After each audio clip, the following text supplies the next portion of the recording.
Oh, wonderful, wonderful. Yeah, actually, I think one day we didn't do the class. I feel like as though that I've not seen you for so long.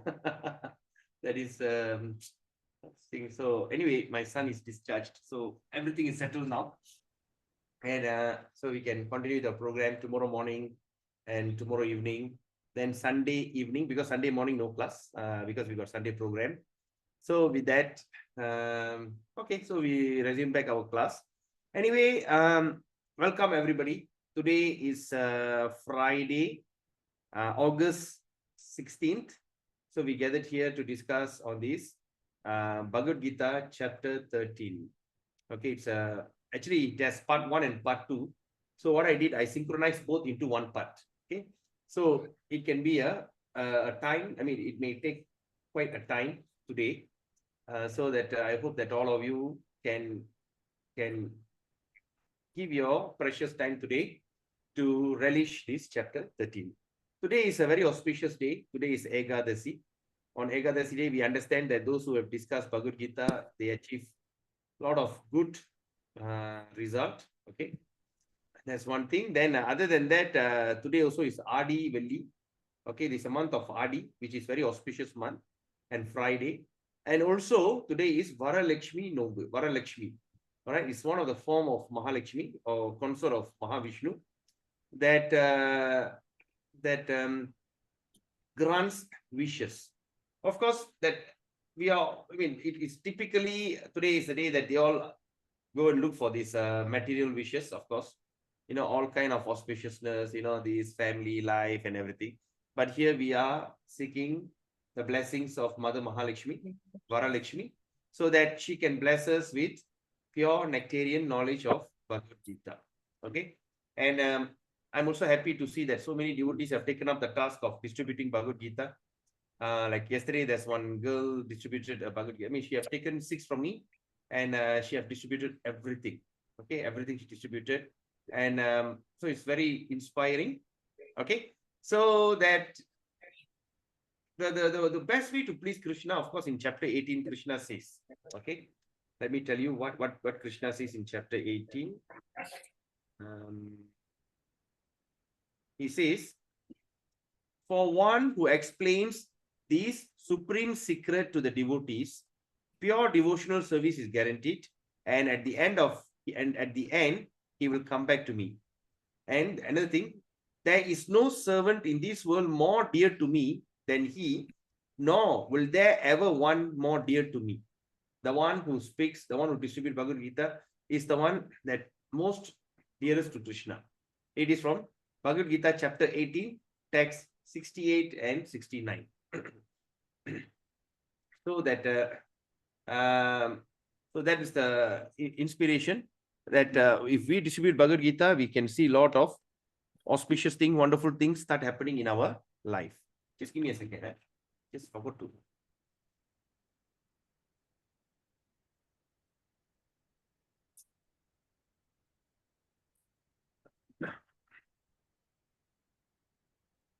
Okay, so today will be the extension, and here in chapter 13, we're going to discuss a lot of things, especially birth, rebirth, and previously, remember that we have discussed about this, how the material world was created, mind, intelligence, ego, subtle body, gross body, and all these things. So we'll be discussing. I feel the voice is not so loud as far as I'm concerned. How about everyone? Others? Am I? Yes, Prabhu, quite soft. Oh, really? Yeah. Okay, just give me a second. How come? The mic is here, right in front of me. Okay, just give me a second. A bit low, bro.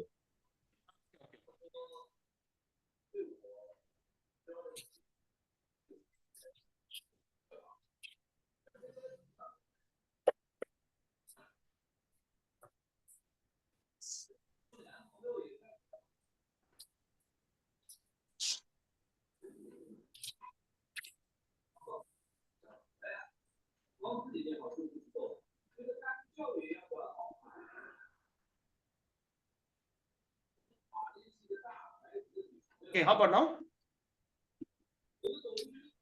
Okay, I bring the mic nearer. How about now? Yeah, very good, bro. Oh, now it's better, huh? Much better. This is supposed to be very sensitive mic. Don't know why. Now you can hear some background echo, right? No, your voice is clear and just loud, nice enough. Oh, okay. Okay. Echo is there. Okay, now is it clear? Yeah, clear, bro. Okay, right. Okay, so I just put it right in front of me.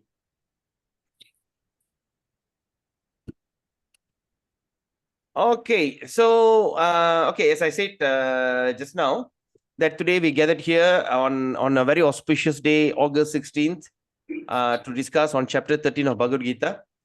And this chapter 13 is basically a lot of, the things that we previously discussed about this mind, intelligence, ego, and all these things, okay? This chapter in this Gita Gyan program is divided into two, part 1 and part 2. But I synchronize both into this one part because I find it that it's very auspicious to study chapter 13. Okay, if you have time, you can go to or maybe I think I'll share later. I'll try to look for that verse. The glories of reading chapter 13. Okay, chapter 13 is very auspicious chapter. So now we have already finished that first 6. Then we have gone to the second 6. Okay, the confidential part. And now we are coming to that, the philosophical. That means we are coming to the last part of that Bhagavad Gita. Okay, so it's quite fast, right? It's it's like so fast that we have already passed through these 12 chapters, and today we're going to discuss on chapter 13. Okay, it's very auspicious chapter, so please bear with me, because today I was thinking of doing it. Maybe it may extend a bit from 2 hours, because we are supposed to be finishing at 7:30 to 9:30. Maybe we may overshoot a bit. Okay, but whatever said and done, it's very auspicious. And some of this is Friday. Of course, tomorrow I think many of you are not working, so please let's make use. And some of you from Johor is also a public holiday, and tomorrow is also a public holiday. So let's make full use of this situation and we discuss this Bhagavad Gita. Okay, so before we start, is there any reflection or anything that you want to share? Is there any reflection, any anything that for the, okay, because yesterday one day, okay, we didn't do the class, and I believe that you all have been contemplating as what you have studied in chapter 12 or previously. Is there anything, any reflection that you like to share? Anyone?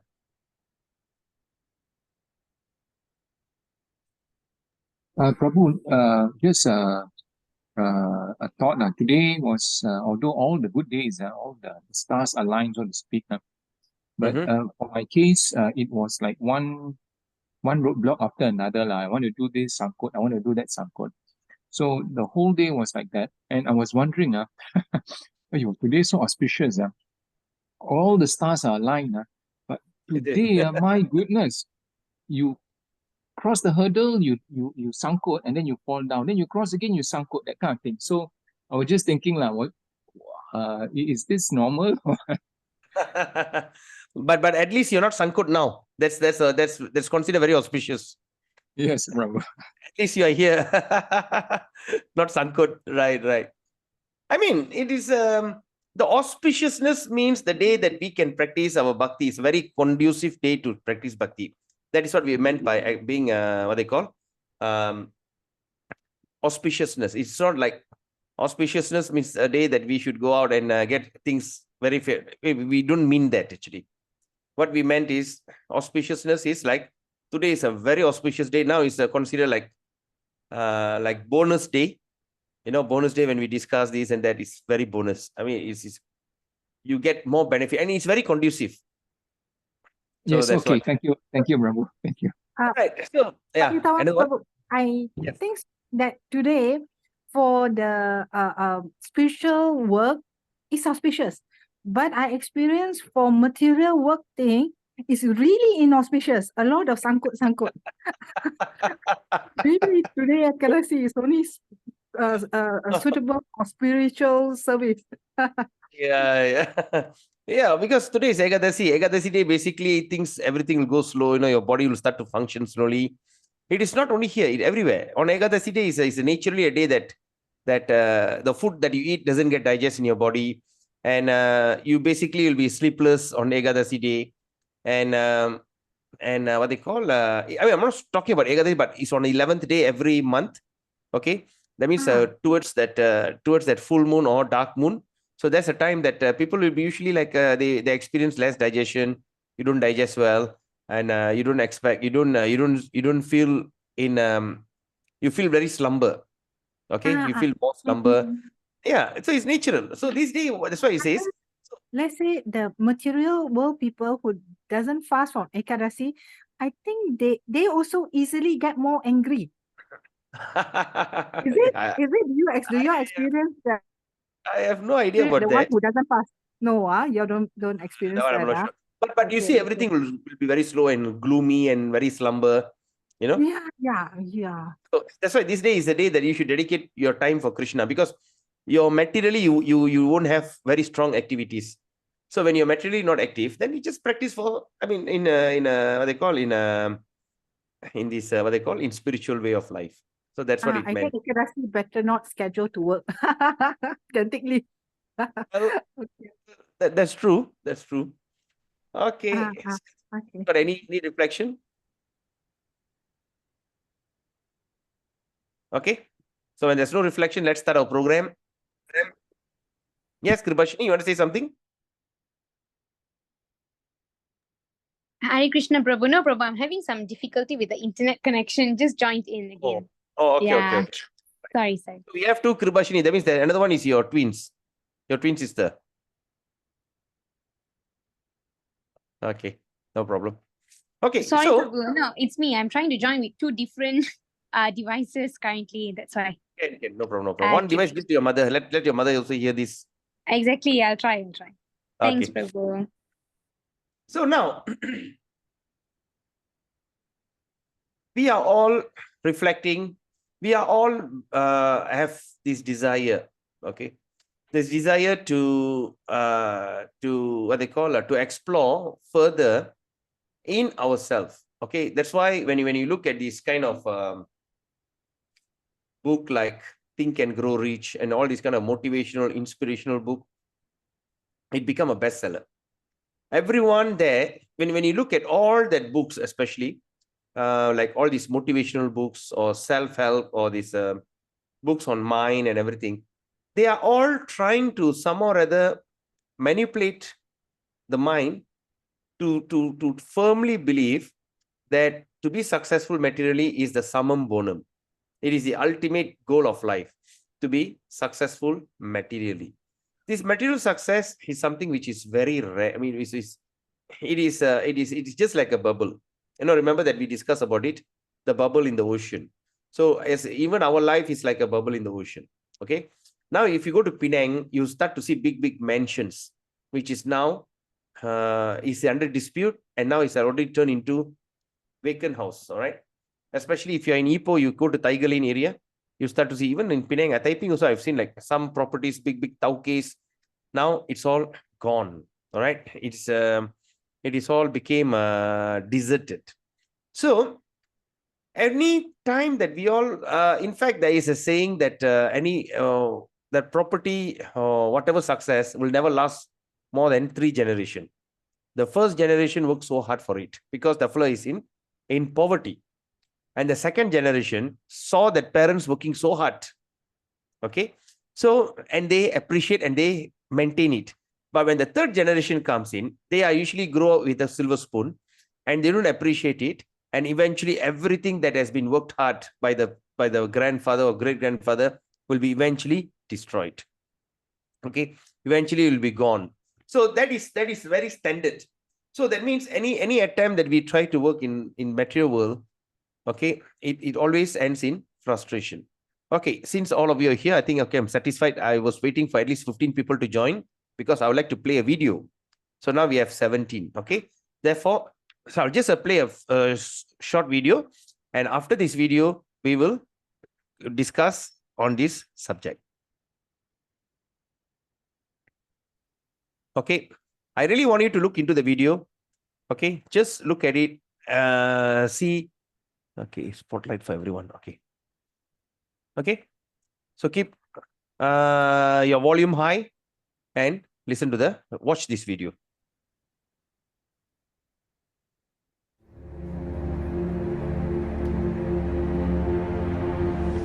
Everyone is thinking, I'm American, I'm Indian, I'm European, I'm Australian, I'm cat, I'm dog, I'm this, I'm that, body.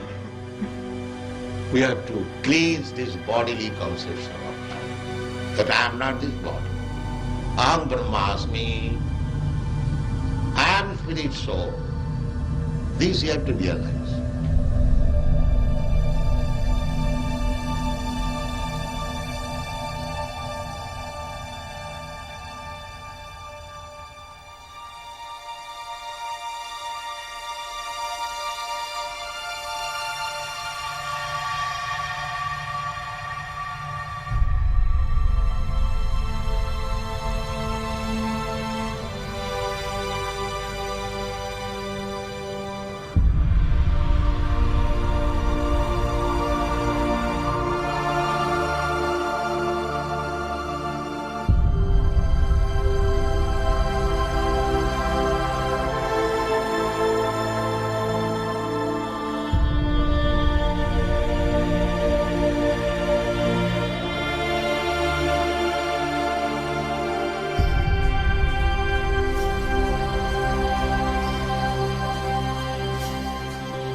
In the Bhagavad Gita, it is said, Janma Mittu Jara Vyadhi Dukkha Dosanu Darsana. We are trying to be happy, fighting with unhappiness, but we do not know our real unhappiness are that we have to die, we have to take birth again, we have to become diseased, and we have to accept old age. This is intelligence.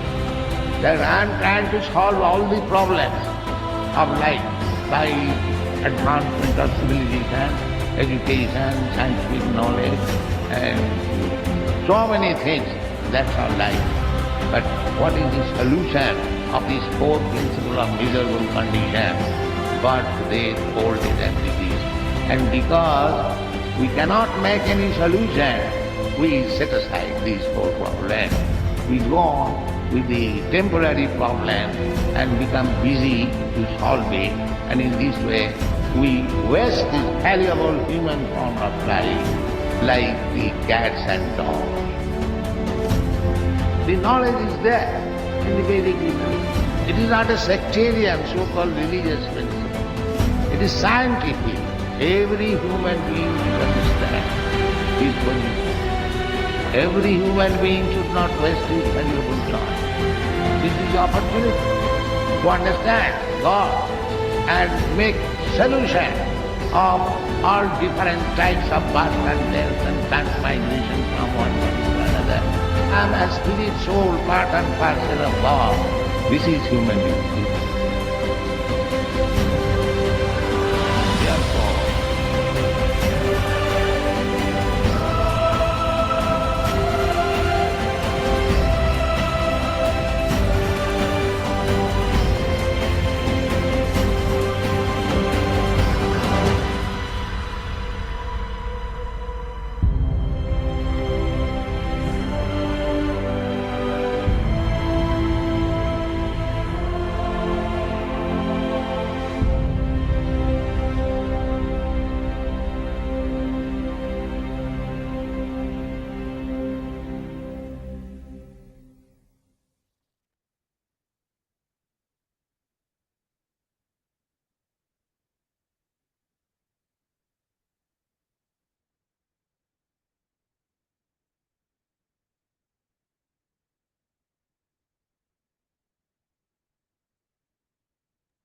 Okay, so with that small reflection from that from this nice video, and later part in there's another video that I'll play at the end of the class. So with this reflection, let's program. But one thing, let me assure you in this chapter that you'll understand, Krishna really wants you to come back home. He really wants you back. Okay. So that reflection, let's start our prayer with invocation prayer. We invoke auspiciousness before we recite this auspicious Bhagavad. Om Ajnanatimirandasya Gyananjana Shalakaya Chakshurunmilitam Yena Tasmai Sri Guruve Namah. Sri Chaitanya Manovistam Stapidam Yena Bhutale Swayam Rupa Karamayam Dadati Swapadantikam Vandeham Sri Guru Sri Uttapadakam Sri Gurun Vaishnavam Cha Sri Rupam Sagrajadam Shahagana Raghunathan Vidam Tam Sajivam Satvaitam Savaduta Parijana Saitam Krishna Chaitanya Devam Sri Radha Krishna Padan Sahagana Lalita Shri Vishakan Vidam Cha Hey Krishna Karuna Sindhu Dina Bandho Jagatpade Gopesha Gopika Kanta Radha Kanta Namastute Tapta Kanchana Gaurangi Radhe Vrindavaneshwari Vrishabhanustute Devi Pranamami Hari Priye Vanchakalpatrubhischa Kripa Sindhubevacha Paditaram Pavini Vaishnavi Bayu Namo Namah Nama Om Vishnu Padaya Krishna Prishthaya Bhutale Srimati Jayapataka Swamiti Namini Namacharya Padaya Nitai Kripa Pradayine Gaurakada Damadaya Nagaragrama Tarini Nama Om Vishnu Padaya Krishna Prishthaya Bhutale Srimati Bhakti Vedanta Swamini Namini Namaste Saraswati Devi Gauravani Pracharini Nirvishesha Shunyavadi Pasachari Tarini Jai Shri Krishna Chaitanya Prabhu Nityananda Shri Advaita Gadadhara Shivashari Gaura Bhaktavaranda. Everybody please chant together 3 times. Hare Krishna Krishna Krishna Hare Hare Hare Rama Rama Rama Hare Hare Hare Krishna Krishna Krishna Hare Hare Hare Rama Rama Rama Hare Hare Hare Krishna Krishna Krishna Hare Hare Hare Rama Rama Hare Hare Om Namo Bhagavate Vasudevaya Om Namo Bhagavate Vasudevaya Om Namo Bhagavate Vasudevaya Narayanam Namaskritya Naram Chaiva Narottamam Devim Saraswatim Vyasam Tato Jayamudirai Nasta Prayesu Abhadresu Nityam Bhagavata Sevaya Bhagavata Uttama Shloke Bhakti Bhavati Naishtiki. Hare Krishna. So let's start our session today. Discussion on, okay. You all can see the slide? Can Yes. Prabhu. Okay, so today we're going to discuss on Bhagavad Gita, chapter 13. Of course, level 2 is different. Okay, chapter 13, the essence of Bhagavad Gita, presents proudly by ISKCON Malaysia and also by ISKCON Ipoh under the flagship of this First Garden Bhakti Yoga Namahat Center. So let's take darshan from Sri Sri Gita Gauranga.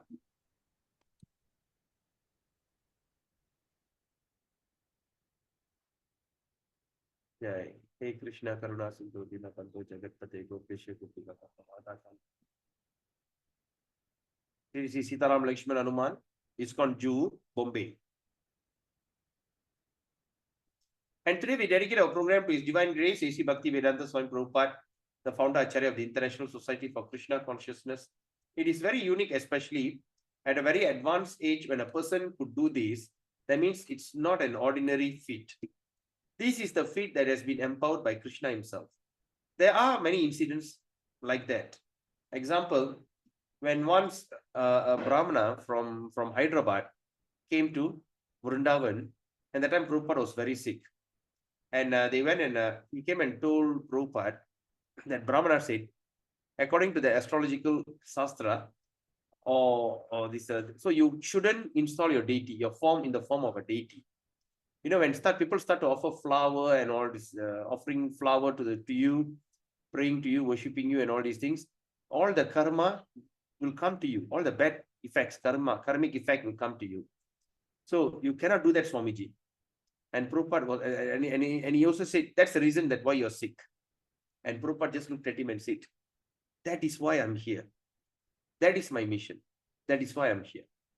So he said, in other words, he's here to simply absorb all that karmic reaction from all that extremely sinful people, so that their level of sin will reduce tremendously, so that they can chant Hare Krishna with peace of mind. When he said that Brahmana was shocked. You know, he said, yeah, They need to reduce their sin. Okay, let them reduce the sin, and with peace of mind, let them chant Hare Krishna. That's it. That's my mission. So immediately the Brahmana got up, circumambulate Prabhupada, went around him 3 times, fall at his feet, seek blessing, and he went back. So Prabhupada is not an ordinary kind of people, or it's not an ordinary person, or not another type of holy man. He is considered Saktivesh avatar. So as we go on, you start to appreciate a lot of things that what Prabhupada have done to us. Okay, let's look at today's Gita Mahatmya. Gitayaschana janati patanam naiva patanam sa eva manushya loke moga karma karo bhavet. Is a person who knows nothing about learning and teaching the Gita is a failure in the duty of the human form of life. It's mentioned from Vaishnava Tantra Sara verse 13. So here Krishna says, Gitayascha na janati. That means a person who knows nothing about learning and teaching. I mean, if you don't know anything about learning Gita or teaching Gita, is a failure in the duty of a human form of life. So as long as you have taken a form of a human being, it is your duty or natural duty is to learn Gita and understand it and teach to others. Okay. But how far and how long can we teach? Okay. Because like I myself have a very limited knowledge. So what can I do? I can't do anything much. Therefore, what I always suggest, when we start to distribute Bhagavad Gita, see, in that 5-10 minutes, how much can you talk to a person about life, about death, about the constitutional position and all this? How long can we talk? You know, we don't have much time. Yes or not? But when we put a Gita in his hand, Prabhupada will speak to him rest of his life. That's why they call it as Brihat Mardanga. Mardanga means when you hit the Mardanga, it only have a limited sound. Okay? It only has a limited sound. But when you hit a Brihat Mardanga, means a huge Mardanga, when you hit the Mardanga, the whole world tremble. And the whole world, what they call? Excited. So that's what Brihat Mardanga. So again, as I said, so the best way, if you think you want to please Krishna, please Prabhupada, as first, just for the 18th chapter, 68, 69, I shared with you. Think about it.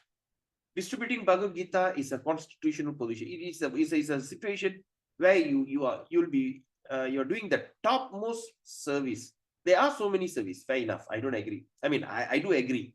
Okay, you can say, oh, the service that I'm doing is important. No, I'm a pujari, or I'm a cook in the temple, or I do this, I do that. Yes, fair enough. Fair enough. There's no doubt about it. Okay, but there's also a degree. Okay, like what they call Krishna Das. What is his name? That Maharaj who left his body recently. What? Gopal Krishna Goswami. Gopal Krishna Goswami said, he said, every drop of the water makes an ocean. You can be in any seva in the temple. You can be anything in the temple. You are this, you are that, or whatever it is. But we must always remember the standard service that pleases Krishna the most when you can make someone to own a Bhagavad Gita. Okay? When you can make someone to own a Bhagavad Gita. So what are the ways you can do? One way is, of course, you talk to them and also share your experience, how that Bhagavad Gita. And secondly, second method that what we can do is, you can anytime, you can encourage them to come and join the next Gita Gyan program. In this Gita Gyan 18 days, we will convince that person. I think most of you are very convinced, yes or not? All of you are very convinced that take Bhagavad Gita as your lifestyle, to know that Bhagavad Gita is not simply a book, it's a book of wisdom. And we understand another thing, Bhagavad Gita is alive, right? It is alive. And we also understand, like I think a few days ago, we studied about that one Mahatmya says that all that holy places resides in Bhagavad Gita. So every house that Bhagavad Gita goes, that house becomes auspicious. All that ill things, all the things, everything will disappear. That's why I always encourage, carry the Bhagavad Gita wherever you go. Don't leave your house without a Bhagavad Gita. You carry your book, you put it in your handbag. If you're driving, put it in your glove box, your car glove box. Anytime you're stuck in the jam, just take it and just reflect in one verse, just think about it and drive. Right? So like that. So like that make Bhagavad Gita as your lifestyle. And we understand all this. So for the next program, September, I'm finalizing the dates. So once the date is out, encourage everyone. If each and every one of you can convince 2 people to come, okay, that's going to be a huge transformation in their life. And they will be grateful to you forever. Let's look at this, understanding the Bhagavad Gita.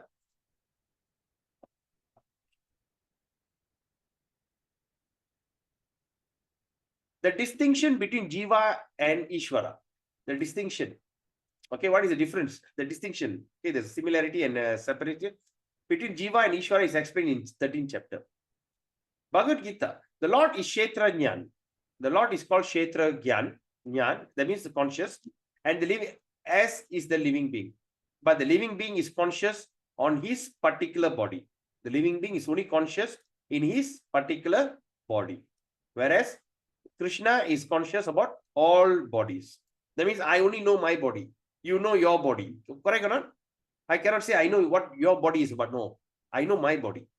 And you know your body. I can't even know what is my wife's body. I can't even know what is my children's body, even though they are my offspring. So everyone have their own individuality. But that means we all know ourselves. But the thing is, Krishna, he knows all the bodies, what is happening in your body and his body and everything, he knows. Because why? He lives in the heart in every living being. He lives in the heart of every living being. He is conscious on the psychic movement of a particular jiva. We should not forget this. It is also explained that Paramatma, the Supreme Personality of God, is living in everyone's heart as Ishvara, as the controller. And that he is going and he's giving direction to the living entity. And okay, now he's giving direction to the living entity as he desires. That means, in other words, he stays in your heart and giving you direction. And according to your desire. Say your desire is to become the world's best karmi or sense enjoyer. Krishna, the Paramatma will guide you according to that. You really want to enjoy? Now try this, try that. But at the same time, when you desire not to, you desire like to restrain your senses and want to know him better, and he also guide you accordingly. Okay? Because he's the director that lives in your heart. The living entity forgets what to do. He forgets what to do. First of all, he makes determination to act in a certain way. First, we make a determination to act in a certain way. And after that, what happened? He's entangled in that action and reaction of his own karma. After giving up one type of body, he enters into another type. As we take off and put on clothes, as the soul thus migrates, he suffers the action and reaction of his past activities. These activities can be changed when the living entity, all right, when the living being is in the mode of goodness or insanity. Okay, that means he's a sane, not insane, insanity. And understand that sorts of activity he should adopt. Sorts of activity that he should adopt. If he does so, then all the actions and reaction of past misdeeds can be changed. So this is the introduction of Bhagavad Gita. Okay, the first 30 chapters of verses, 30 pages, I say, it's all mentioned here, and especially specifically for chapter 13. Okay, let's move on. So today we're going to speak on chapter 30, nature, enjoy, and consciousness, part 1. Of course, I synchronize both into this part. Okay. Now, what we have studied so far in this, chapter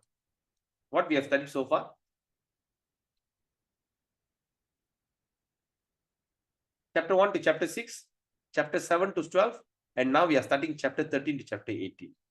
In the first 6 chapters of Gita, the knower of the body, the living entity, and the position by which he can understand the Supreme Lord are described. Okay? You all following me on this? Okay, let me highlight. Yes, So, yes. in the first 6 chapters, Bhagavad Gita, the knower of the body, which is the living entity. The knower of the body means you know your body, right? So you are knower of the body. And the position which he can understand, and the position by which he can understand the Supreme Lord is described. Okay? Do you get me? That means we know we are the knower of the body. That means we as the body. Okay? That means we, and the position by which he can understand the Supreme Lord is described. How he can understand the Supreme Lord is described in first 6 chapter. And now in the middle 6 chapter, okay, the Supreme Personality and the relationship between the individual soul and super soul. That means the Supreme Personality of Godhead and the relationship between the individual soul and the super soul in regard to devotional service is described. That means the relationship between these two in the form of devotional service. That means we are having a relationship with Krishna through devotional service is described. Okay. Now, the superior position of Supreme Personality of Godhead and the subordinate position of the individual soul is definitely defined in this chapter. Okay, in other words, what is it? That means the superior position of the Supreme Lord and the subordinate position. We are subordinate, okay, of individual soul. Now let's look at this word. Prabhupada is explaining the word individual soul. That means we are all individual, okay, are definitely defined in this chapter. Okay, the living entities are subordinate under all circumstances. The living entities are subordinate under all circumstances. In every circumstance, we are subordinate. But in their forgetfulness, they are suffering. So now we understand the reason why we are suffering. We are already subordinate. The reason that we are all suffering because of this forgetfulness. We forget. All right. So when enlightened by pious activities, so now what happened? When enlightened, how? But by some kind of pious activity. I've seen those people who become a devotee. Okay, there are many divisions. All right. There are many situations how people becomes a devotee. But I see most of the situation people become a devotee when they are devoted in some sort of spiritual activity. Okay. I have seen a devotee who are very staunch Buddhist who study all that Dharma very carefully. And these are the people who get enlightened and become Krishna conscious. And those who are involved in all varieties of Tirumurai, what do you call? Devaram, all these are very, very pious. So that means in order to become a devotee, all right, to come to this level, that means there is some kind of piety. Okay, this happened. So that means when enlightened by pious activities, that means you are enlightened because of your pious activity. They approach the Supreme Lord in different capacity. They approach the Lord in different capacity as the distressed, those who want of money.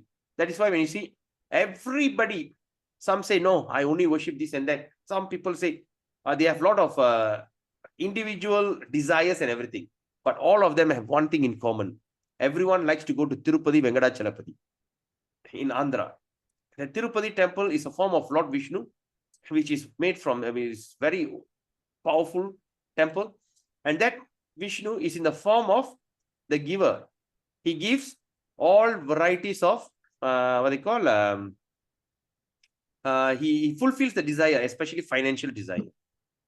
That's why when you see everybody, all right, even I've seen my own uncles, they have this business. When they open a new, when the end of fiscal account, when they're opening a new account for a year, they'll make the book, they call parrot book.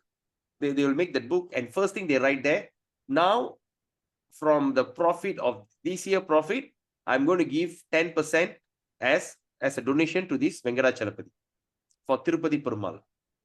Okay. And then they will say, and after that, they will offer that book to Lord Tirupati, Lord Venkadachalapati, and say, look here, you are my partner now. So I will do my part, and you make sure do your part. Make sure all these things will come in, all this good business comes to me. So that is what they do. And people in the north, Bombay and this thing, Maharashtra, they take this Vittala as their business partner. So like that, they like to take a certain individual deity of the form of Vishnu to make them as their partner. Okay. Okay. Anyway, so that means those in distress of money, inquisitive, and those who are in search of knowledge.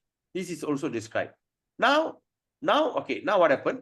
In the beginning of the 13th chapter, okay, the beginning of the 13th chapter onwards, okay, what we're going to learn is how the living entity comes in contact with material nature. How we are come into this contact with material nature, and how he is delivered by the Supreme Lord through different methods of fruitive activities, cultivation knowledge, and discharge of devotional service. All these are thoroughly explained. All right. So this is a short synopsis. Okay, let's move on.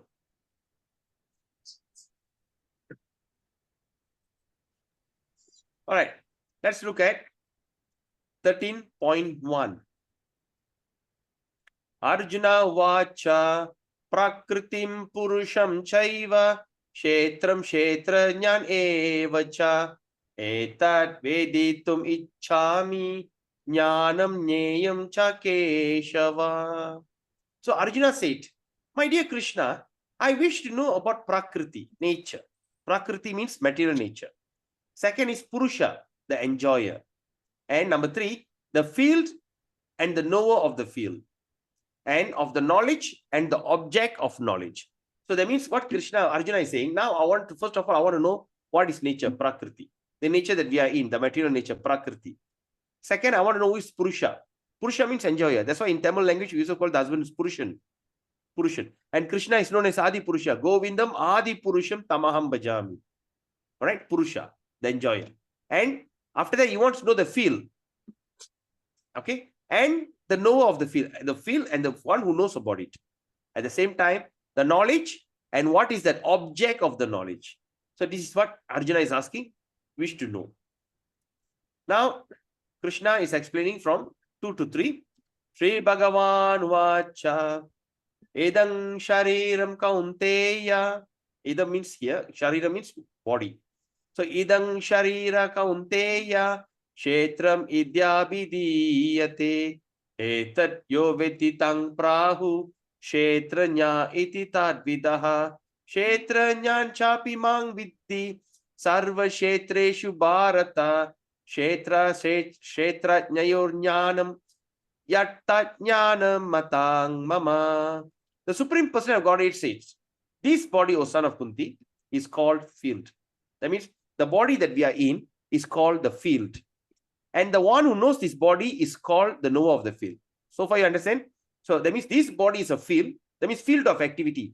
Varieties is a place. Field means like a platform. Okay? Platform. So there's a platform of activity. That means these bodies are like a platform. And the knower, what they call? And the one who knows that is the knower of that platform or knower of the field. That means this body is mine. And I am knower of this body. I know what is happening in this body. Okay? Then after that, he says, oh, scion of Bharata, you should understand that I am also the knower of all bodies. And to understand this body and its knower is called knowledge. That is my opinion. So that means what Krishna is saying. So you know your body because you are the knower. You stays in that. Okay, say like myself, I know my body. Okay, I know what is happening in my body. Of course, you don't know what is happening. I don't know what is happening in your body. But Krishna says, but you should understand that I know every body. I know what is in your body. I know what is in my body. I know every living entity. 8.4 million varieties in all the sub-varieties. All that living things that has consciousness, I know. Okay? I am the knower of all bodies. And now, after that he says, and to understand this body, okay, to understand this body and its knower is called knowledge. That is called knowledge. And that is my opinion. All right. Example, what we can name is tenant and the landlord. Okay. Say like you are doing a property business. Okay. So now I come to you, it says like who's the example I can give? Okay. Like for instance, okay, Cheong Prabhu. Cheong Prabhu has 10 houses. He has 10 houses. I come and see, Prabhu, I would like to rent one of your house. He say, okay. So I take the first house for rent. Okay. So what I know, I only know about this first house only. Because I'm in that house, I'm dwelling in that house, I only know this one particular house. But as Cheong Prabhu, who is a landlord, he knows all the houses here. Because all the houses belongs to him, he knows all the houses. But I, as an individual person, I only know this one house. Got it? Okay. Or another example, like the farmer and the king. The farmer only knows his own farm. But the king knows all the farms in his kingdom. Okay, 6.7. Krishna is saying, Mahabhutanyankaro buddhir avyaktam evacha indriyani dashekam cha pancha chendriya gocharaha Ichcha dvesha sukham dukkham sangatas chetana driti etat kshetrang samasena savikaram udahritam. The 5 great elements. Okay, now let's look at this. The 5 great elements. Somebody is not muted. Please kindly mute. Oh, okay. Right. So what is the 5 great element? So the 5 great elements, okay, which is called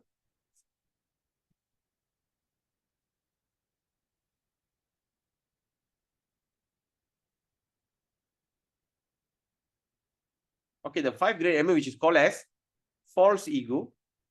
Number 1. Earth, water, fire, ether. Intelligence. Okay, intelligence. The unmanifested, the 10 senses and the mind, and the 5 sense object, desire, hatred, happiness, distress, the aggregate, the life symptoms, and the convictions of all these are considered in summary to be the field of activities and its interaction. You all understand? So what Krishna says, the 5 great element. What is the 5 great element? That means the Mahabhuta. That's what Prabhu said. I don't know, someone just said it out just now. Air, water, fire, earth. This is all the 5 main elements.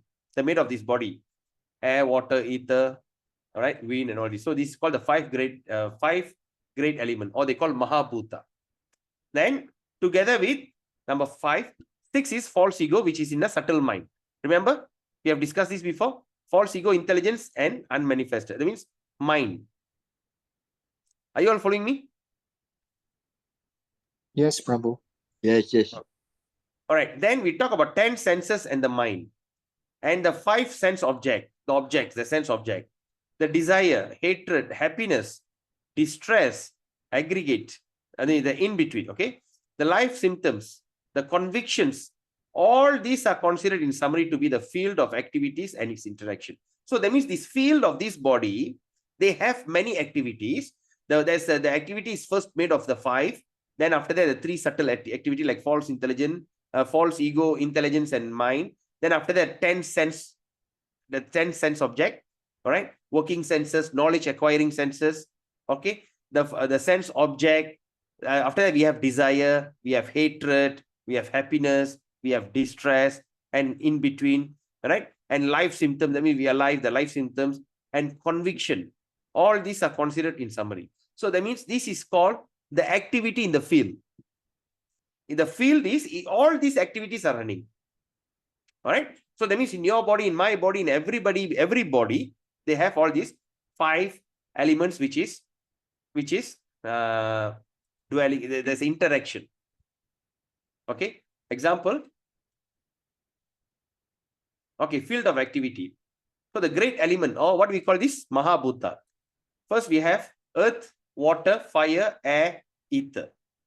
Earth, water, fire, air, and ether. So these are the first 5 great elements. Okay, if one day if you have a chance to discuss about this universal form, what is that universe is made of and what are the things, this is the matter. This subject we can discuss in detail, God willing. Now that second is in this verse 6 to 7, Krishna is explaining about knowledge acquiring senses. What is that knowledge acquiring senses? The sense that you use to acquire knowledge. Eyes. All right. The doctors are trained. One look at the patient, he can see the patient. What is the condition of the patient? Is he sick or what? Or like the police, one look, he knows the person is a right person or the criminal. Okay. Ears. That means we acquire knowledge through ears. That means you are listening to what I'm saying. So that means you're acquiring knowledge through your ears. Nose. You're acquiring knowledge. Suddenly if you smell some kind of smell, gas leaking. How you know? Because you acquire the knowledge how the gas smells like through your nose. Tongue. You acquire by speaking and also by eating and tasting. Okay, and the skin. Okay, and the skin. Sometimes we see that we acquire knowledge. That means by changes of environment, all these things, we feel it. Okay, that is knowledge acquiring senses. Then number 2, we have working senses. How we work? What are the working senses? Voice. So I'm speaking. That means it's working. Legs. I need to walk. Hands. moving about, anus to remove that all the discard from the body, and genitals to be a procreating agent to produce children. So this is called the working senses. And what is the sense object? Sense object of this is eyes, they see in the form. Ears, they see in the sound. Smell, nose is through the smell. Taste is by the tongue. Touch is by the skin.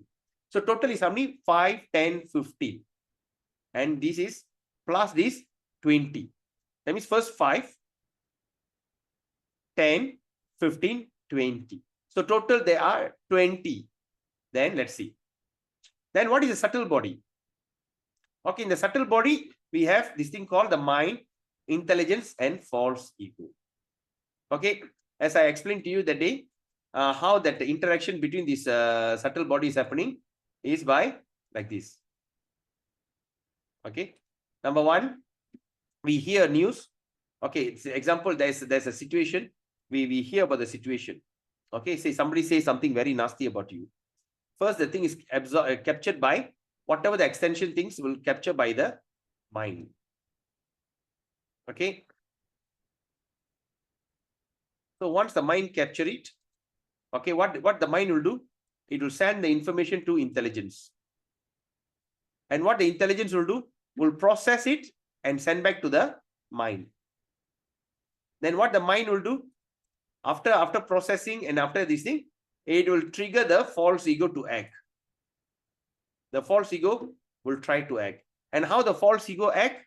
The false ego act through the, okay, the false ego act through this great element, this earth, water, fire, and of course the all using this knowledge acquiring senses, working senses, sense object. Through this, the body will react. Okay, so that is how the subtle body, through the interaction, whatever things, okay, the false ego will trigger and send the information to the senses, and the senses will start to act.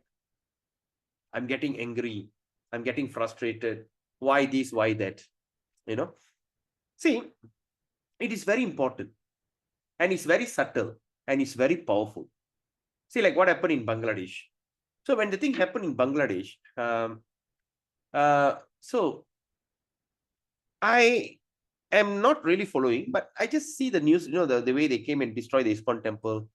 They killed the Hindus, raped the girls and all these things, and they throw them from that 10, 20-story building out of the building. So thinking about that, then I was just like contemplating on everything, but I just like really never really like thought about it, because what I always believe, this is Kali Yuga, and this is what's supposed to happen. So nothing to be surprised of. But when my son was admitted in a hospital, and there's Bangladeshi guys who are cleaning services, and you know, they come and clean the place, they mop and everything. When I look at them, without me realizing, I start to stare at them. I start to like not feeling very happy about them. All right. I feel like not very happy about them. And in that department, ENT department, there's 2 Bangladeshi patients were there. And when I saw that, and I went into the doctor, and doctor says, told the doctor, you know what? The betrayer to the community is right in front. Make sure you put, I mean, then he was wondering, what you're talking about? I think, yeah, these Bangladesh fellows, they disturb all these things, you know. Then when I went up, I just stared at him, just look at the Bangladesh. I said, inside, the doctor is a Hindu, you know. Hindu, And the fellow was wondering. And my wife was wondering, hey, what is happening to you? Why? Why are you acting so weirdly? I said, and she said, I heard you talking about you're not this body, you're not this, you're not that. We are all, we are all subject to these kind of things. Why in your class I hear you telling something and here you're acting differently? Are you a hypocrite? The word that actually has struck me. I said, how come? Hi, how the thing happened to me? You know, then after that, the sweeper who came, I just stared at him. He just came and said, Baya, saya bukan orang salah, Baya. Saya punya kampung tak ada lawan. He said, in my place, there's no fight. I'm not he could sense that actually I'm not happy with him. And how the thing is happening to me? And he said, that is why I'm telling you, Prabhus and mothers, be very careful what you are thinking and putting in your mouth, in your mind. Without your knowledge, you are somehow or other taking the thing, putting in your mind, and you don't understand, the mind is already preparing the intelligence. There's a process going on between the intelligence and the mind. Both of them start to discuss because they say this Patita Tarna has already gone into the thought. I think we should process the thought and give him information. So the mind will send the thing to intelligence, the intelligent process and give back to the mind, and the mind will go to the false ego. And through the false ego, what happened? Through the false ego, I'm using all these kind of working senses and everything and start to react. I start to stare at him. I start to like be very nasty with him. In fact, just when I told inside Dr. Hindu Tau, jaga jaga, and the guy was like looking at me, wondering why suddenly this guy is talking like that. And that made my wife puzzle.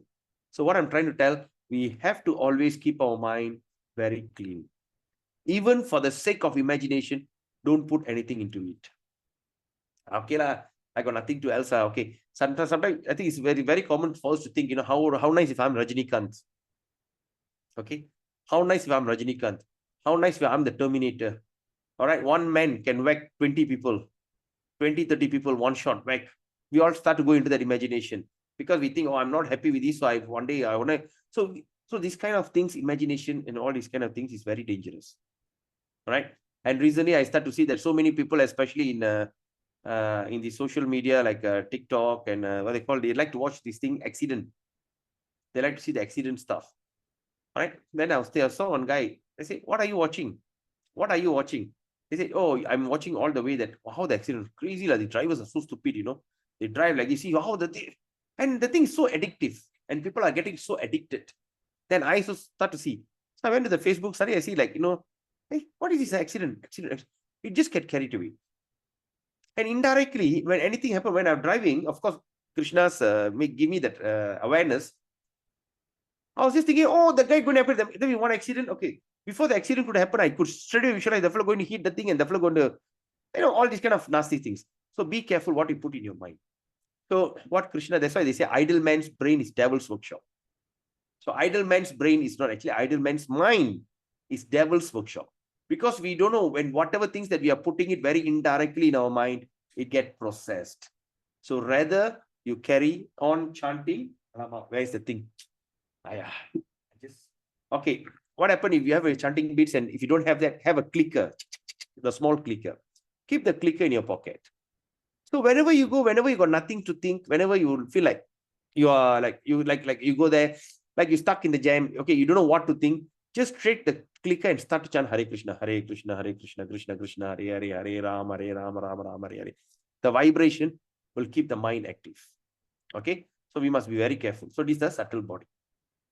So now we see we are the soul here, and above the soul is a subtle body. That's a 5 element, and above this is a gross body. In this gross body, we have 20 elements. Remember, working senses, the Mahabhuta, working senses, knowledge acquiring senses, and the sense objects. So all these things are in the gross body. Okay. So let me say, it says the mind, intelligence, ego, all these things is a subtle body. So what happened when we think we get frustrated with life? All right, I just telling, okay, that's it. I think I can't live further. Time for me to make a decision. And what is the decision I want to make? I want to commit suicide. Okay. I want to kill myself. Okay. So when I want to kill myself, actually what you're killing, you're only killing this gross body. Okay. But the actual pain comes from this, from the subtle body.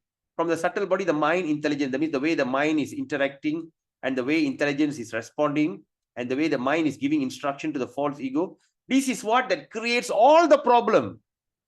And this gross body simply taking instruction, that's all.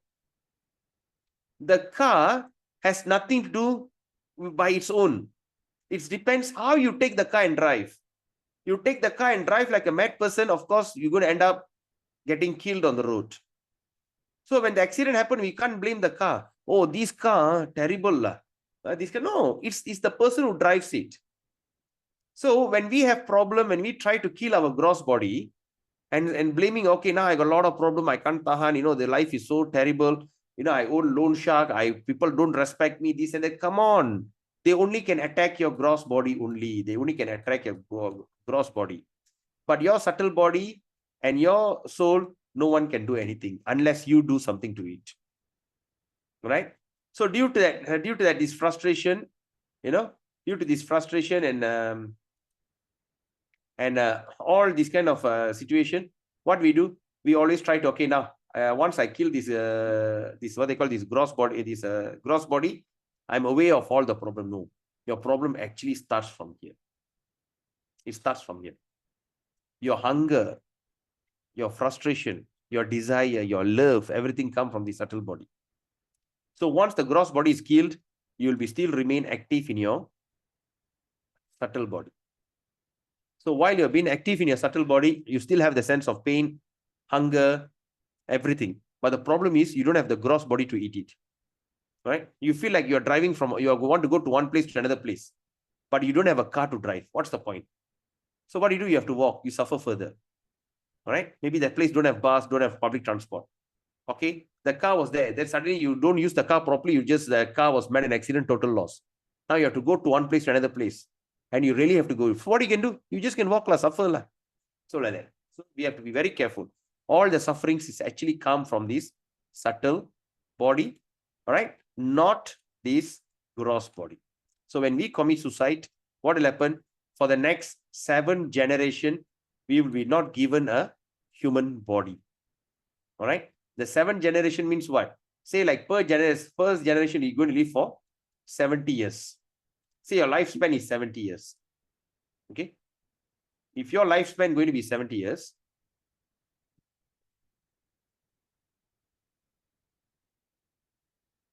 say your lifespan going to be 70 years. So that means total you have 490 years that you're going to live like a ghost without a subtle body. Okay? 490 years, a person is going to roam like a ghost without a body. That's a punishment. Then say like you have quota maybe to live up to 70, and now the person commits suicide at the age of 30. So for the next 40 years, that will still have to remain a ghost, remain in a subtle form. Okay, so it's not worth it. Okay, we have to understand this in detail. Okay, I hope you all understand. Any questions on this? Yes, Prabhu. So for the person who has 30 or 40 years left from the last example, so he has 40 times 7, or is it 40 No. plus? First, you finish your quota in this birth. Say like, for instance, you have a quota of 70 years, but the Yes. person dies at the age of 30. That means 40 years quota you have to finish. You have to complete the 40 years quota. So that 40 years you'll remain in your subtle body. Okay. For 7 generations. Then after you finish your considered like you naturally died, example. Yes. That means finish the 70 years is gone. Then you're going to continue for your punishment for the 7th generation. Oh, I see. Okay. Okay. Thanks. Wow. Example, Okay, 7 years. What happened if Krishna thinks that one lifetime in Kali Yuga is 100 years? So maybe for next 700 years, can you imagine? Terrible. Wow. Heavy, very heavy. But it's not worth to commit suicide. Anyway, okay. Prabhu, sorry. Yeah. Prabhu, Anita, okay. 7 generations means, Prabhu, when I say I'm 30, my child is born. Then when my child is 30, the next child is born. Is that how 7 generation goes, or It means every generation, 7 lifetime. 7 lifetimes? Okay, Prabhu, thank you very much. Per lifetime, if you get 70 years, so 490 years. And where they live in Piturloka. Remember that day we discussed that? Piturloka, just above the hell. Piturloka and hell, that's a place that everyone lives there. Okay, anyway. All right, now let's look at this. Oops, sorry. What this is not moving? Okay, it's here. Now, so interaction and qualities of gross and subtle body. What is interaction? Angry, disgusted, fearful, happy, neutral, and sad. All these things are combination or interaction between one feeling to another feeling. Okay, and the gross subtle body. Then let's look at text 8 to 12. Catalyst of Bhakti. 19 qualities. What is the 19 qualities? Okay. 19 qualities means, okay, 19 qualities. Remember the 19 qualities, huh? Okay, what is the 19 qualities? okay, humility, pridelessness, non-violence, tolerance, simplicity, approaching a bona fide spiritual master, cleanliness, steadiness, then self-control, renunciation of the object and the sense gratification. Okay, that means you're dedicating everything to Krishna, right? So renunciation of the object of sense gratification. Absence of false ego. That means you don't start to identify yourself, I'm Indian, I'm this, I'm Hindu, I'm this, that. We become absent from that false ego. The perception of evil, the perception of evil, birth, death, old age, and disease. Okay, the perception of the evil, okay. Detachment, freedom from entanglement with children, wife, home, and rest. Okay, so what does that mean, Alama? Freedom from entanglement with wife, children, wife, home, and the rest. Okay, please do take note. If what does that mean by freedom from entanglement? As what they say, okay, I want all of you to listen to this very carefully, because this is what some things that people sometimes misunderstood. We are telling freedom from sense enjoyment, yes or not? But what we can do, that means I shouldn't get attached to my work, the result. So how I do it? By giving, by sacrificing, or by offering everything to Krishna. Okay, that means my eyes, I am not going to enjoy my eyes for this thing, but I'm just going to sacrifice my senses, everything for Krishna. I'm not going to eat something which Krishna doesn't eat. I only eat prasadam. I cook preparation very nicely without onion and garlic. I put a tulasi and offer it to Krishna, and I just honor that prasadam which is first offered to Krishna. So what is doing? We are coming out from the entanglement from these senses. There's entanglement of the eyes and everything. So similarly here, freedom from entanglement with children, wife, home, and rest. That means when you can make them a Krishna conscious person, you can have an easy journey in your devotional service. If your children, wife, and all these things are against you, you're going to have a tough time. So now, how am I supposed to change them? You can't do it. Simply pray to Krishna, and Krishna will do his magic. When I became a devotee, my mother thought that someone has brainwashed me. My father and mother were so upset. They thought that as though that I've been doomed. Because one of my uncle, he have given away all his property in India, Madurai and Sri Rangam, to build ISKCON temple. The Madurai temple in ISKCON in Madurai is exactly in a very strategic place, donated by my uncle. Another one is at Sri Rangam. You go to Sri Rangam and you bathe in Kaveri, river Kaveri on the way, you never miss that ISKCON temple. It also donated by my uncle. So when that thing happened, all my family members got together and they did this panchayat or this discussion. They said, we have to somehow or other pull him out because he's already gone. So I had a tough time with my parents, you know. Then after that, until to the level of, so I didn't even like marry a devotee. I married a non-devotee. So during that program and process and everything, so when I married to my wife, I just told myself, I am preaching, I'm cultivating devotees. So now is the opportunity for me to cultivate a person. I take that as an opportunity to preach and make a devotee. So I made her a devotee. So my children born, all of them became a devotee. Of course, they born as a devotee. That eventually, after so many years, at last, my mother was convinced, after what, 30 years, she was so convinced, and she became a devotee, chanting day and night, and eventually she have taken initiation. Now she have taken initiation. So like that.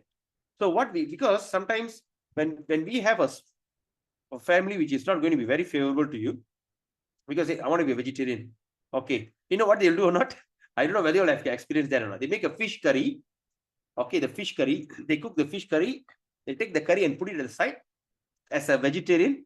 For the non-vegetarian, they take the fish and put it inside. Have you all seen that before? You know? Yes, Prabhu. Yes. Okay, I'm a vegetarian. Yes, I'll make the curry. So once the curry is made, I take and give it to you. So for the non-vegetarian, take the fish and put it inside fish curry. That means one stone, two mangoes.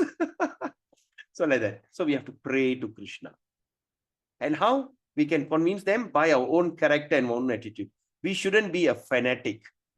Remember, fanaticism is lunatism. If you are a fanatic, you are a lunatic. You will screw things up. You can never change things. You can never rectify things. You spoil everything. Right? So the best way is through our own character. How are we?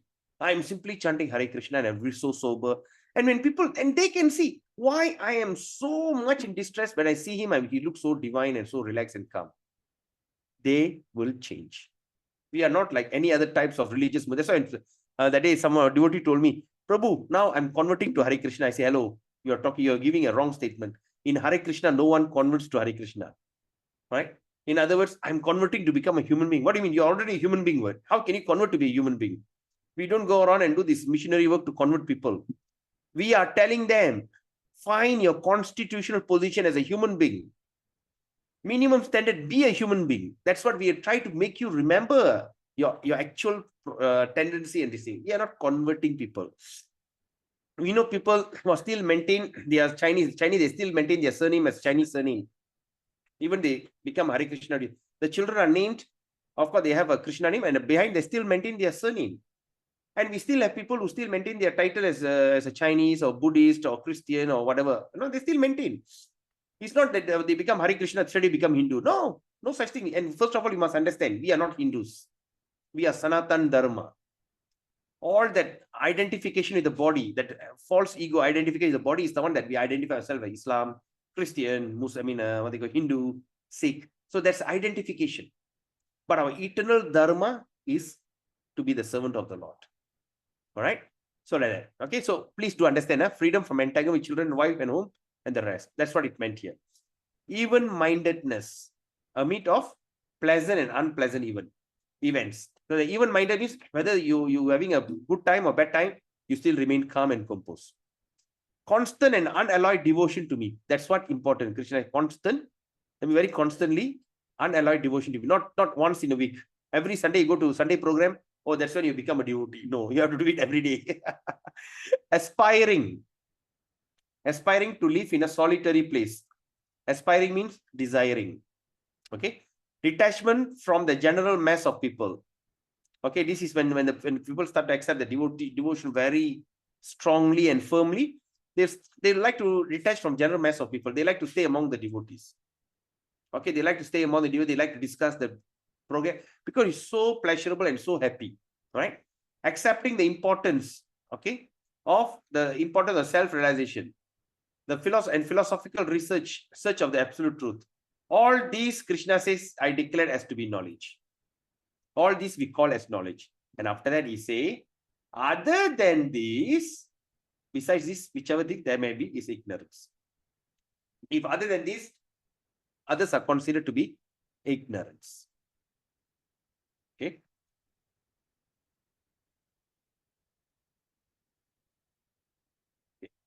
Now, what is knowledge? Another important topic. What is knowledge? Approaching a bona fide spiritual master, constant and unalloyed devotion to me, even-mindedness amid pleasant or unpleasant event, accepting importance of self-realization, philosophical search of the absolute truth. All these are declared as knowledge, and besides this, whatever there's me ignorance. So this is the main thing. So what we need to approach a spiritual master and everything, but constant and unalloyed devotion is very important. If one takes to devotional service to Krishna consciousness, the other 19 items automatically develop within him. Sometimes we think, how to do this? No, don't worry. Just take this devotion to full in Krishna consciousness. How? Do the RDC formula. Read Bhagavad Gita daily, distribute Bhagavad Gita and chant Hare Krishna. All the 19s is automatically granted. All right, 13.14. Sarvata panipadang tat sarvatokshe shiro mukam sarvata shrutima loke sarvam avritya tishtati. Wherever, everywhere are his hands and legs, his eyes, heads and faces, and he has ears everywhere. In this way, the super soul exists pervading everything. So in other words, Krishna says that he says, talking about the super soul, Paramatma. Paramatma, he's in everywhere. Okay, his hands, legs, everywhere. That is why we must understand he is called as Vishnu. What does Vishnu means? Vishnu means the one who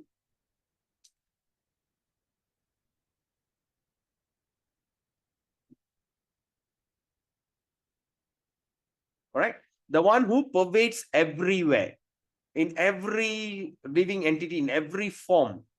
He is in every situation. That is why is called as Vishnu. Vishnu means the one who in everywhere. Okay, so pervades everywhere. That means within our heart, within and without. Okay, so sometimes when we chant this mantra like Tulsi prayer, if everyone remembers the Tulsi prayer, okay, what is this? Krishnaya Vas. I mean, what they call what is the verse Tulsi prayer? Anyone remembers the Tulsi prayer? The one that we go around. Come on, Vivan. Charanashmi Mataji.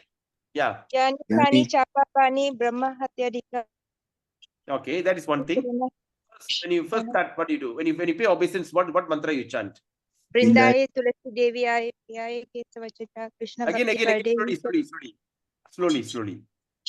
Sorry, I'm after the July.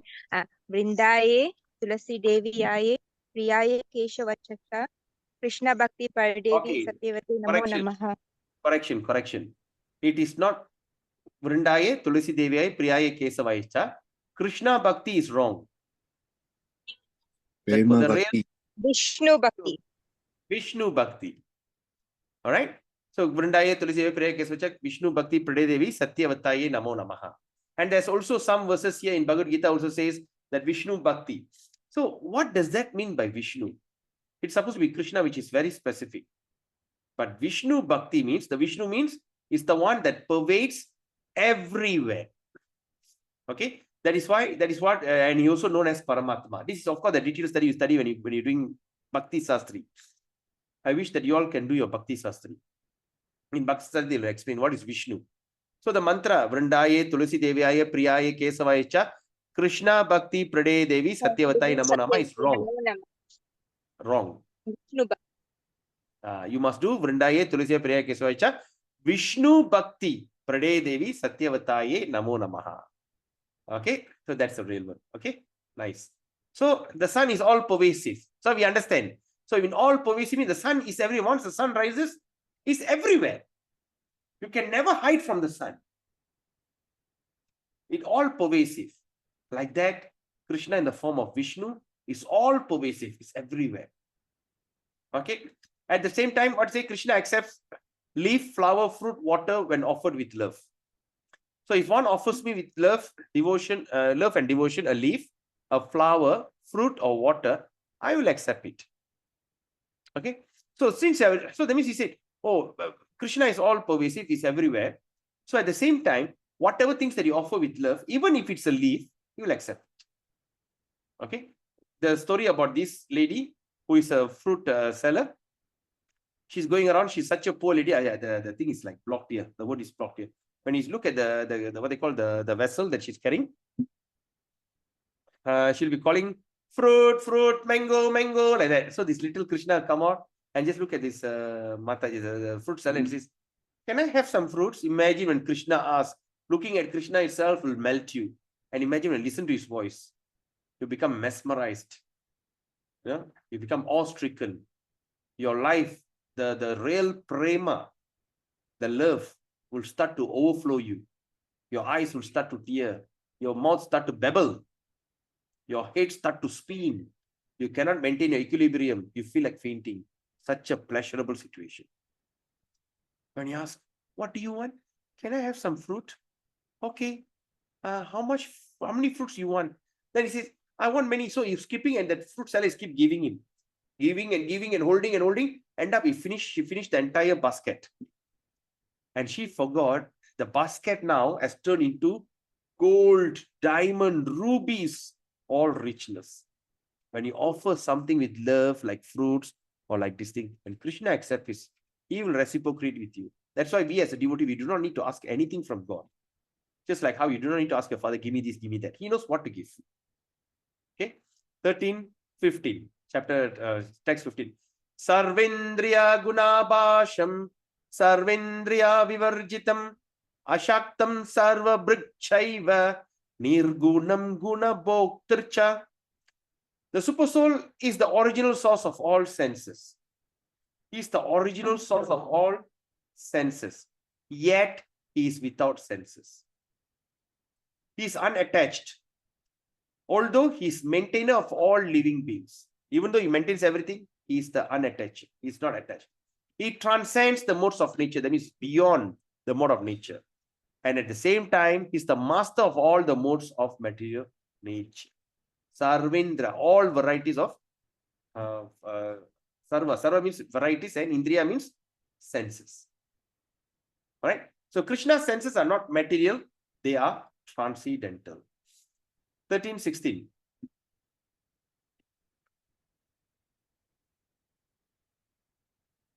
Okay, 13:16. Bahir antascha bhutanam acharang charam evacha sukshmatvat eta avigneyang durastang chantike chatat. The supreme truth exists outside and inside of all living beings, the moving and the non-moving, because he is subtle, because it's so subtle and small. He is beyond the power of material senses to see or to know. Although far, far away, he is also near to all. Avibhaktam cha bhuteshu vibhaktam eva cha stitam bhutabat bhatir chata jneyang grashishnus prabha vishnu cha. Although the super soul appears to be divided among all beings, I mean, you start to see that in every being is divided. He is never divided. He is situated as one. Although he is the maintainer of every living entities, it is still to be understood that he is divorced and develops it. He divorces, that means he destroys it and he develops it. So that means, in other words, then one super soul, which is called Shirodakshai Vishnu, the Paramatma, is in everyone's heart. So that means there are millions of varieties. No, still one, but he expands into many, and still remains at once. Remain as once. All right. So he's never divided. He's still situated as one. Although he's maintainer of every living entity, he maintains everything, and also to be understood that divorce means he destroys everything, and he develops. So indirectly he's saying divorce means Lord Shiva, and develops means Lord Brahma. Then he is the one is doing it. 18.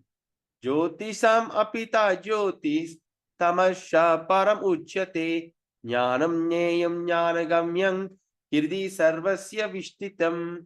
He is the source of all light in all luminous object. Anything that you see which is luminous, bright, like this lamp and everything, he is the source. He is beyond the darkness of matter and is unmanifested. He is knowledge. He is the object of knowledge. He is the goal of the knowledge. He is the situated in everyone's heart. Iti kshetram tata jnanam jneyam chokta samashata mad bhakta eta vinyaya mad bhavayo papadyate. Thus the field of activity is the body. Knowledge of the knowledge and the knowable have been summarily described by me. So now what Krishna is saying, the activity, the field of activity, the know of the activity, everything is described in summary. And after that he says, only my devotees can understand this. Okay, he said that only my devotees can understand this thoroughly and thus attain my nature. Why my devotees only can understand this? Because we are engaged. That means we are trying to engage ourselves to control our senses, our mind, and everything. So we are the one who understand this. So Krishna says, not everyone will understand this. I hope you all understood. Tell me anyone who don't understand. You all get it? Prabhu, Krishna is so kind to us, wish us to elevate to such high levels. We're truly blessed. Thank you, Prabhu. Okay, well then. That's the thing. That's what I'm telling you. As a devotee, that's why we are doing this Gita Gyan every day. See, every day when you start reading Gita, you are in that mood. Similarly, as what Krishna said just now, when you want to engage in devotional service, do it every day. Not only on Sunday, not once in a while. When you're doing it every day, you're already in that mindset. Okay? Nice. Thank you. Now, let's look at this 20. Prakritim purusham chaiva vidyanadi ubhavapi vikarangscha gunangschaiva vidhi prakriti sambhavan. So material nature and the living entity should be understood to be beginningless. Can you imagine this? Material nature, Prakriti, and the living entities should be understood to be beginningless. That means there's no beginning to us. They are transformation, and the modes are matter, are product of the material nature. So the material nature and we as a human, I mean, as a living entity, the soul, we have no beginningless. We have no beginning. But the transformation happens because of the modes of matter. Modes of the matter, okay, matter, Prakriti, okay, are product of material nature. That means all happen because of a thing called Kala, time. Okay. So now you see, when you look at this, Lord Krishna is the external energy of Krishna is called the material nature, external energy of Krishna. Now, when you look at that living entity is the marginal energy of Krishna. I think we have discussed this the day. And the super soul, it is called as the personal expansion of Krishna, which is called the superior energy. Right? Now it's 13:21. Do you think you want to take a break? Now it's already 9 o'clock. Shall we take 2 minutes break? 2 or 3 minutes? Is that okay? Hare Krishna. Yes. Okay. So we just take a 2 minutes break. Then we continue. Okay. 41, there's another 62. That means for another around 20 slides. That means less than 20 slides. Okay. So we'll try to finish. So let's take a short break. So at least you can start digesting. Hare Krishna. Gauranga.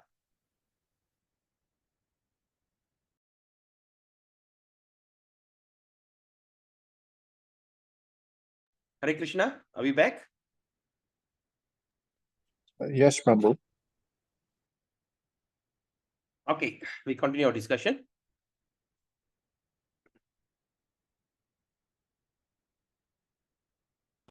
Well, I hope I'm not rushing. I'm trying to do as slow as I can. So you all are grasping, getting a rough idea. Okay, 21. Karya Karana Kratritve Hetu Prakriti Uchyate Purusha Sukha Dukkhanang Bokritve Hetur Uchyate. Nature is said to be cause of all material cause and effect. The nature, Prakriti, right? Prakriti. Prakriti means nature. Is the cause of all causes and effects. Whereas the living entity is the cause of the various suffering and enjoyment in this world. So there's a cause and effect from the nature. But we as a living entity is the cause. We are the one causing all varieties of suffering. Okay. Any kind of discovery in this material world, in this material world, it is ends in suffering. No one really enjoys, no one really eternally happy in this material world. Even the most happiest country in the world also, there's people still cry, right? So that's the thing. So by using these 5 senses and science and this thing, we are all thinking we are happy because the cause, when you look at this nature, there'll be a time where there's a drought will come, the next day the sun will rise, then everything is cause and it's very straightforward, cause and effect. But we are the one creating all these varieties of suffering. The prayers of the fetus in the womb. Okay, Jantu prayer, Srimad Bhagavatam 3.31. Okay, later, at end of the class, I'll play the video. So I'll just pass through this. So 3.1. Okay. Now 3.22. 13.22. Purusha prakriti stohi bhungte prakriti jan gunan karanam guna sangoshya sat asat yoni janmasu. What it says here. The living entity in material nature thus follows the ways of life, enjoying the 3 modes of material nature. This is due to the association with that material nature. Thus, he meets with good and evil among various species. So among all the various species, he starts to meet good and evil. Okay, in all type of species. The day I went to this one school program, they had this called petting zoo. And they had a python. Right? They had a python and they put around everybody's neck. Of course, I don't dare to go near because I got phobia for snake. But I saw everything. That means what happened? That means he meets with, I mean, in every living, even in the form of a snake, there is a good and evil. All right.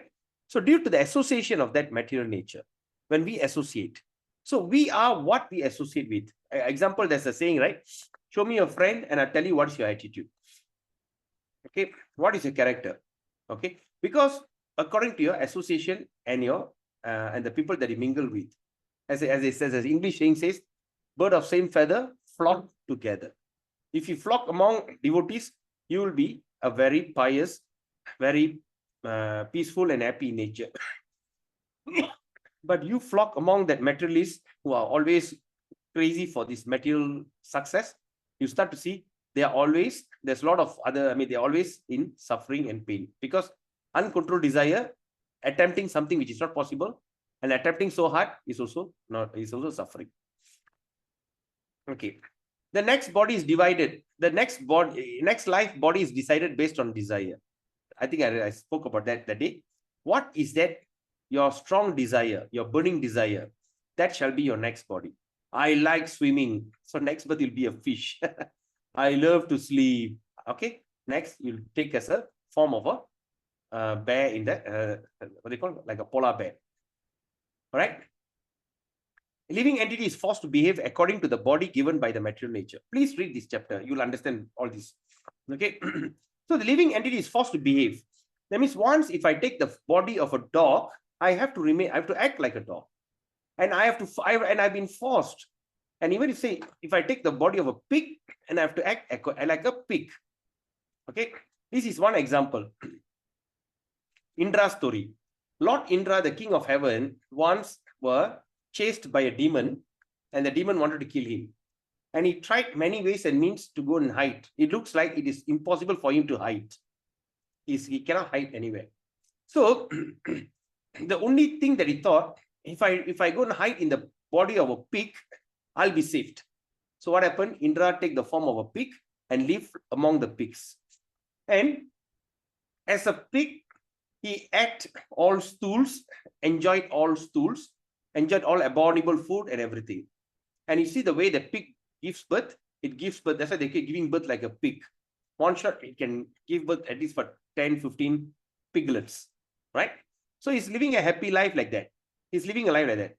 Until the problem solved, the demon was destroyed and everything. So all the devas were looking for him, and suddenly they realized that Indra is in the form of a pig. They come to him and says, "Dear Indra, okay, now you can give up the form of a pig and come back and rule the kingdom because you're the king of the heaven. Come back. Okay, everything is solved."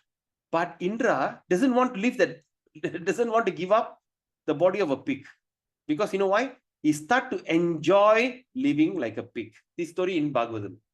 Okay. So like that. Even Lord Indra, after the association this, he doesn't want to come out from that form. 23. Upadrashtanumantacha Bharta Bhokta Maheshwaraha Paramatmeti Chapyukta Dehismin Purusha Paraha. Yet in this body there's another transcendental enjoyer. In this body there's another transcendental. Who is the Lord? The supreme proprietor, who exists as the overseer and permitter. The one who approves and sees what you're doing, and who is known as Super Soul. Okay. Now, why did Krishna permit us to come to this material world of suffering? Why he permit us? Because living entities are like a rebellious son who left the rich father. All right. After leaving the father, who are suffering, after he leaves the father, we are suffering in this material world. That means we are given an opportunity. We are given a minute independence. Example, this prodigal son, the prodigy, son of prodigy. The prodigal son is a story from the Bible. Okay. When you see there's such a rich father, the son was against the father, he went out. He said he cannot get along with his father. So he went out and he renounced the father. Okay. So he went there. Without the father's support, the son was suffering. He had no food to eat. No, he lived like a beggar, and he turned into a beggar, and he suffered so miserably for food, for lodging, for disease. Even don't have a proper clothes. But the father, in the end, at the other side, always meditating, when my son going to come back? He wants you back. He wants the son back. Sorry. Then, when after some time, when the son started to realize that he made a big mistake, he went back to the father. But when he goes back to the Father with the hands open arm, he running forward to come and embrace the Son to accept him back. So that's the son, the prodigal son is the story in Bible. So we are given up the association of Krishna because we want to enjoy independent from the Lord. Right? Sometimes the children also do the same thing, right? The son says, oh, I want to stand on my own feet. Leave the Father, that's it. He goes to hellish situation. So now, the Supreme Lord mercifully accompanies the living entity in all species of life. So after we left him, he still didn't leave us. He accompanies us in all our heart. He still remains with us. Okay, because he really wants us back. So the spiritual planet of Vaikuntha. So the Supreme Lord is waiting for the living entity in the material world to come back to Godhead. So when you look at all these bubbles, all these are all different spiritual planets, all Vaikuntha Loka. Okay, and he's just waiting. When are we going to come back? Waiting for us so eagerly. 28. Samang sarveshu bhuteshu tishtantam parameshwaram vinashyatva vinashyantang ya pashyati sa pashyati. One who sees the super soul accompanying the individual soul in all bodies, and who understand that neither the soul nor the super soul within the destructible body is ever destroyed, actually sees. That means when we start to understand that in every one of us, okay, there's a soul, that is, and accompanied by the Paramatma, the super soul. If one person can see and understand that, all right, he is to be understood that actually he's the one who sees everything. He's understood. Okay, understood that he has achieved a perfect knowledge. Okay, now when you look at this, the gold is same in the ring. That means what is that? Krishna and Krishna is like a gold mine and we are just like a gold ring. What is the difference?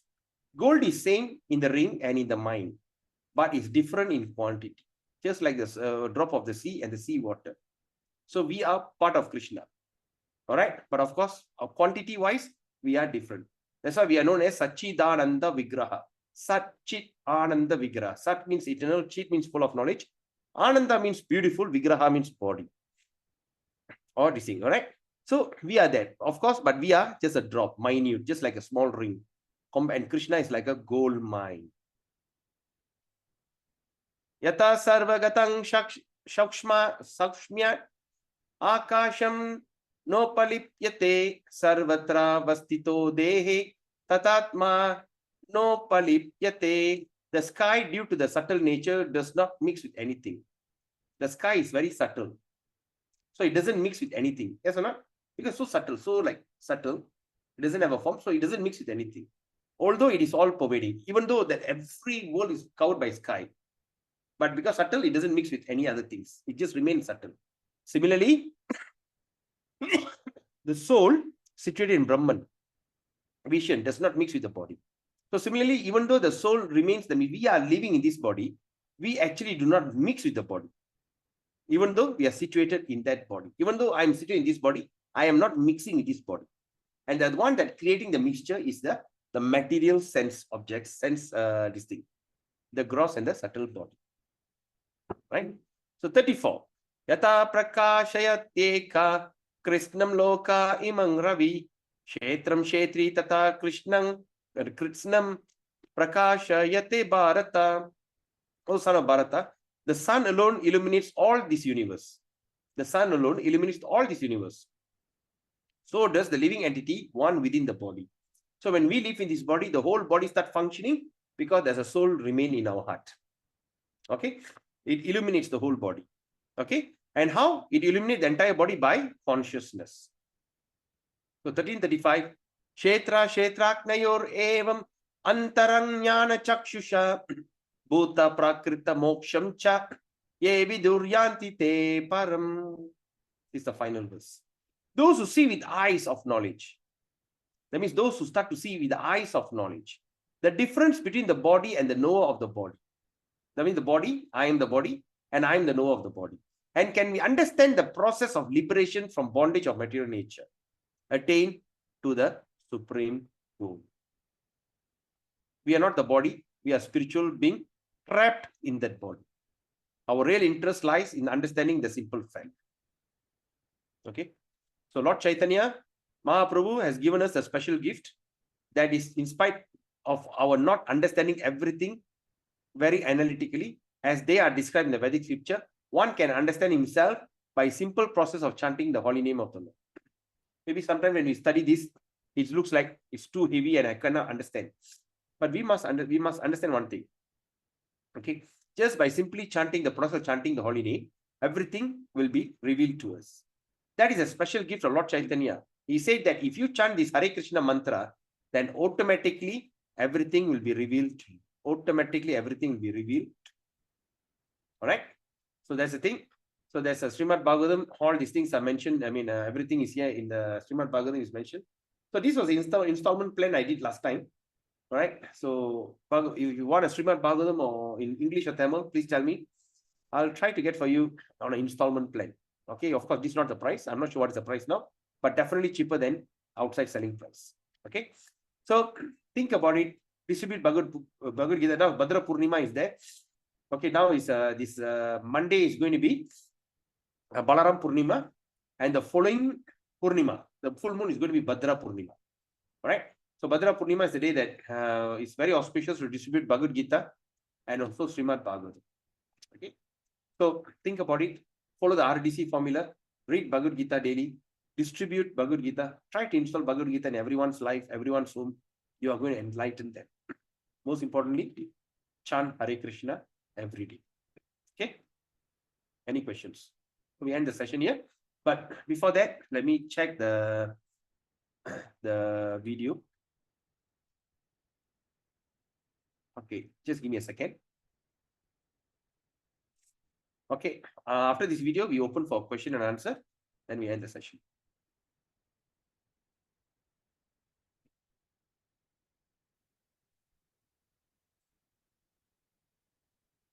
Please put your volume high and just look at this.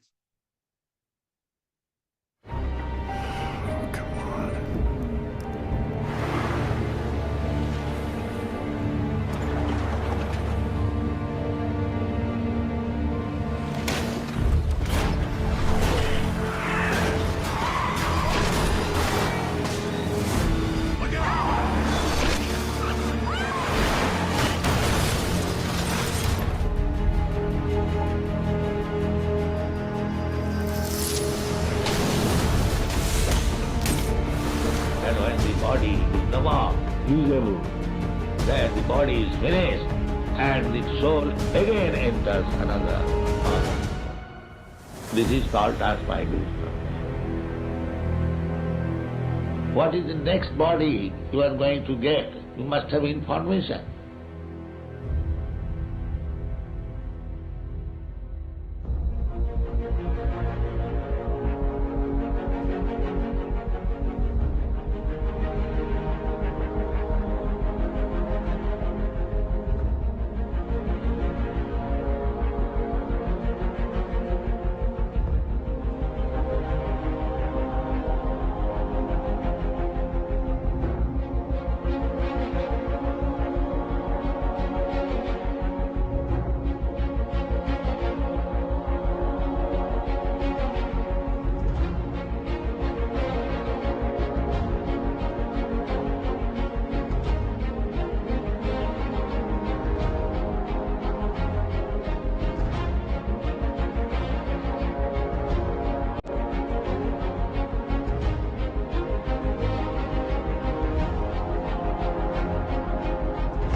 You're actually in the middle of the workshop right now, sleeping. This is your first lesson, I'm sure.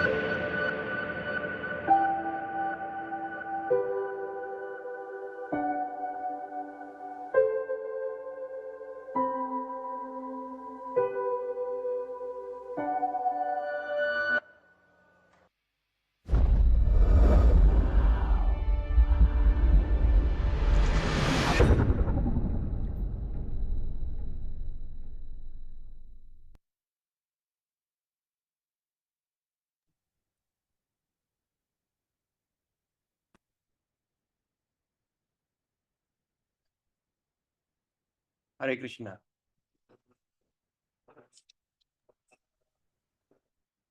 Hare Krishna. Hare Krishna, Prabhu. Wow, powerful video lah, this one. This is powerful. So that is what it's all about. Thank God that I found, that's why in my presentation, I like to add on all these things so that you can have the, am I audible? Am I audible to everyone? Yes. Okay. This is what the prayer of this, what I call, okay,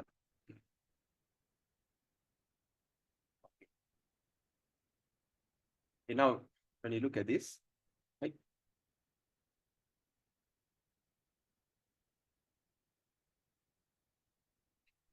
Okay, this is what that thing called the prayer of the fetus in the womb, Jantu prayers. So we may ask, did actually every living entity prays like this? Right? Did anyone wonder? Can you imagine? Srimad Bhagavatam was spoken 5,000 years ago. Just after the start of Kali Yuga, the Srimad Bhagavatam was spoken. And the Srimad Bhagavatam was spoken even before Lord Buddha was born. And imagine at that 3,000 years ago, how the fetus is done and created were clearly described in this. Okay, yes, Kripashni. So it's clearly explained. So when they could explain everything, that also can explain what the prayer of the fetus.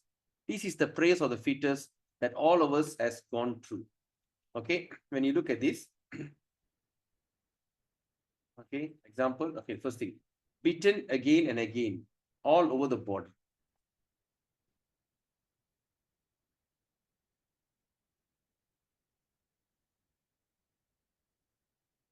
Okay. Beaten again and again, all over the body, beaten again and again, all over the body by the hungry worms. Okay, in the abdomen itself. What does that hungry worms? Where do the hungry worms came from? At the time of ejaculation, the father releases millions of sperms. And out of millions of sperms, only one make it. What happened to the others? The others will turn into these worms. Okay. In the abdomen itself, the child suffers terrible agony because of his tenderness, because the body is so tender.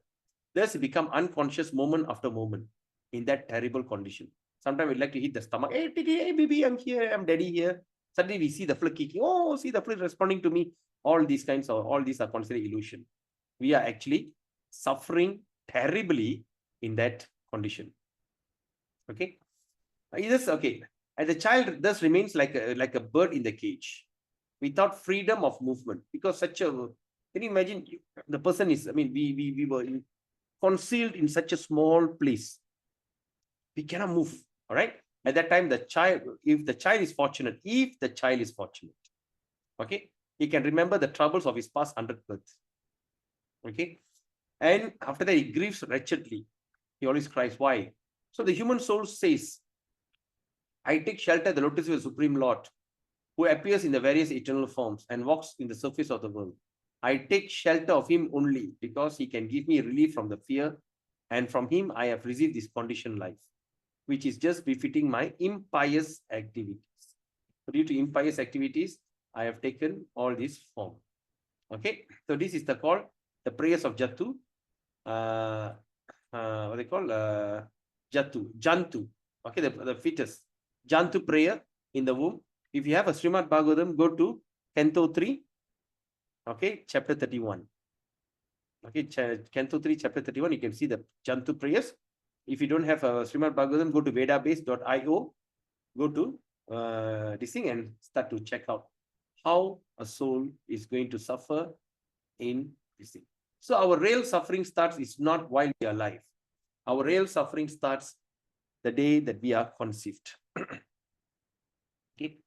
So the day that we are born, okay, that means we're born in that such a wretched way. Until I think remember that video, it says that I do not want to leave this body again because I'm afraid the Maya going to capture and I'm going to start all over again. So the soul feels I rather stay in that condition. I rather remain. I remain in the womb. Then after that, when the protrusion air comes in, it will blow the thing that the child somehow or other comes out. When the child is born, the capturing, that's when the Maya Devi will capture. So that's when we know we are born into which nature. Are we born in the mode of goodness? Are we born in the mode of passion or mode of ignorance? Then after that, we start to see around, hey, I'm your daddy. Hey, uncle, I'm your uncle. I'm this, I'm that. And when they start to see, the child forgets everything and stuck in this material condition of life. And they go through life. And while he's living, he's going to suffer according to that 15 to 20, remember? The 5 Mahabhuta, 5 senses working, all is 20 plus including mind is 21. And the other, the subtle senses like intelligence and ego. So through that and through interaction, we're also going through so much of suffering and pain. Sometimes during the suffering and pain, we can't take it. Some people even commit suicide. Right? But even if you don't commit suicide or what, it still is very painful. So we suffer and struggle. So we suffer and struggle. That eventually we born. Then after that, we go through, we grew up, we get older. In between, we become, we get disease. All right. And in a very pathetic way, we die. Even at the time of death, okay, according to Garuda Purana, it says, at death is equivalent to 1,000 snake bite. If the snake bites, I've not experienced it, I'm not sure how it feels. But if 1,000 snake bites, that is how painful when we leave this body. Okay? And we go back into the same cycle again, and to be born again. Or accidentally, if I take birth, if I get something, suddenly I come out, I'll coming out from the dog's body or cow's body or any other kind of living entity. Or maybe I hatch from the egg, whatever it is. Even you can see the chicken, right? Once the chicken, the way it hatched from the egg and it comes out, it doesn't like come out, it just come out, it's like struggle first. Even for that thing form in the egg itself also such a suffering, right? So that is what Bhagavad Gita says. Bhagavad Gita gives solution to all this kind of suffering. So we have to really think about it. We have to think it very seriously. That's why Prabhupada said, just use this one lifetime for Krishna. That's it. So if you can't do that, dedicate everything for the sake of Krishna. All right. So if you can dedicate, at least work for Krishna. Okay, the minimum standard, at least work for him. So how are you going to work for him? That's what I'm telling you. I'm starting from the very core basic, which is the most glorious one. That is to distribute Bhagavad Gita. When you're going to give Bhagavad Gita to someone, it's going to make a big difference in your life. Make it a gift. Make it a thing. All right. So if you just want to take Bhagavad Gita alone, it costs around, without the chanting back and beats and everything, I think it's around 30-35 ringgit. Okay. If you want to take 3, we can give it to you for 99 ringgit or 100 ringgit example. So one is 35. So if you buy 3 is 100. So I can send it to you. Don't worry about that forwarding. I think that forwarding, I think the shipping cost should be, 1 is 10 ringgit. So if 3 means should be around at least 20 ringgit or something like that. But that you don't worry. All that are subsidized. Think about it. Get a Bhagavad Gita for yourself, 3 copies at least. Go and give it to someone. Sit with them. Explain to them what is Bhagavad Gita is all about. And link them, connect them to this program. Connect them to the group. Connect them. Of course, I'll be doing the program with Krishna's grace. And also I've got some my co-trainers. Dr. Veera Parikshit. Veera Parikshit for coaching. Then another one is Dr. Tinesh. So everyone is here. So I will be somewhere or other working together. But I've decided, I pray to Krishna that I would like to dedicate my life full time doing this until he permits. All right. I'm planning maybe until December, but it all depends on him. So it's a very urgent matter, very urgent. Everyone should understand this. Everyone should know this. So please help me to help others. That's the only humble request I have got from you. So it's a very important thing. Think about it. Hare Krishna. So we open to question. Any questions, any comment, any feedback, any reflection, any takeaway?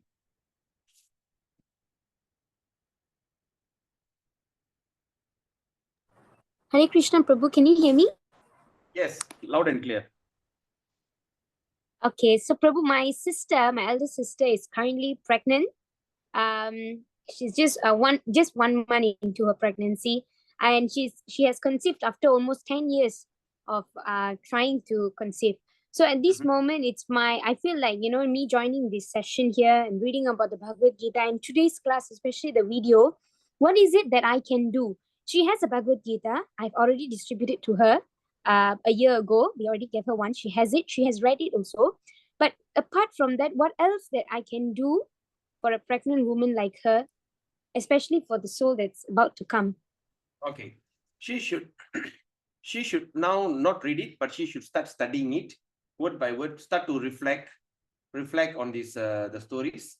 That's one thing. Then another thing, she should chant Hare Krishna, because her chanting goes to the child. When she chant, the chanting will go to the child. That means, I remember when my wife was carrying my first child, that's that time was the Walkman. Now I don't think so about Walkman. So I just take the Walkman and put Rupar's chanting, and I just put it in the stomach, because the thing can stretch. I put it there. So she should chant Hare Krishna, and she should read Bhagavad Gita. And of course, for pregnant mother, it's recommended to read this book called Krishna. Can you get that book? Krishna, the Supreme Personality of Godhead. Have you seen that book? Yes, Prabhu. I just saw in the Veda-based channel, the site. So she should I think it's also there, right? Yeah, it's in Veda-based. And also, I don't know whether I have it or not. If you want, you can also get it from me. I'll check and see. So you get that book. You are going, where you're from, Kribashini? I'm from Selangor, Gombak, Selangor. Gomba. If Gomba means Tamanyal is near to you.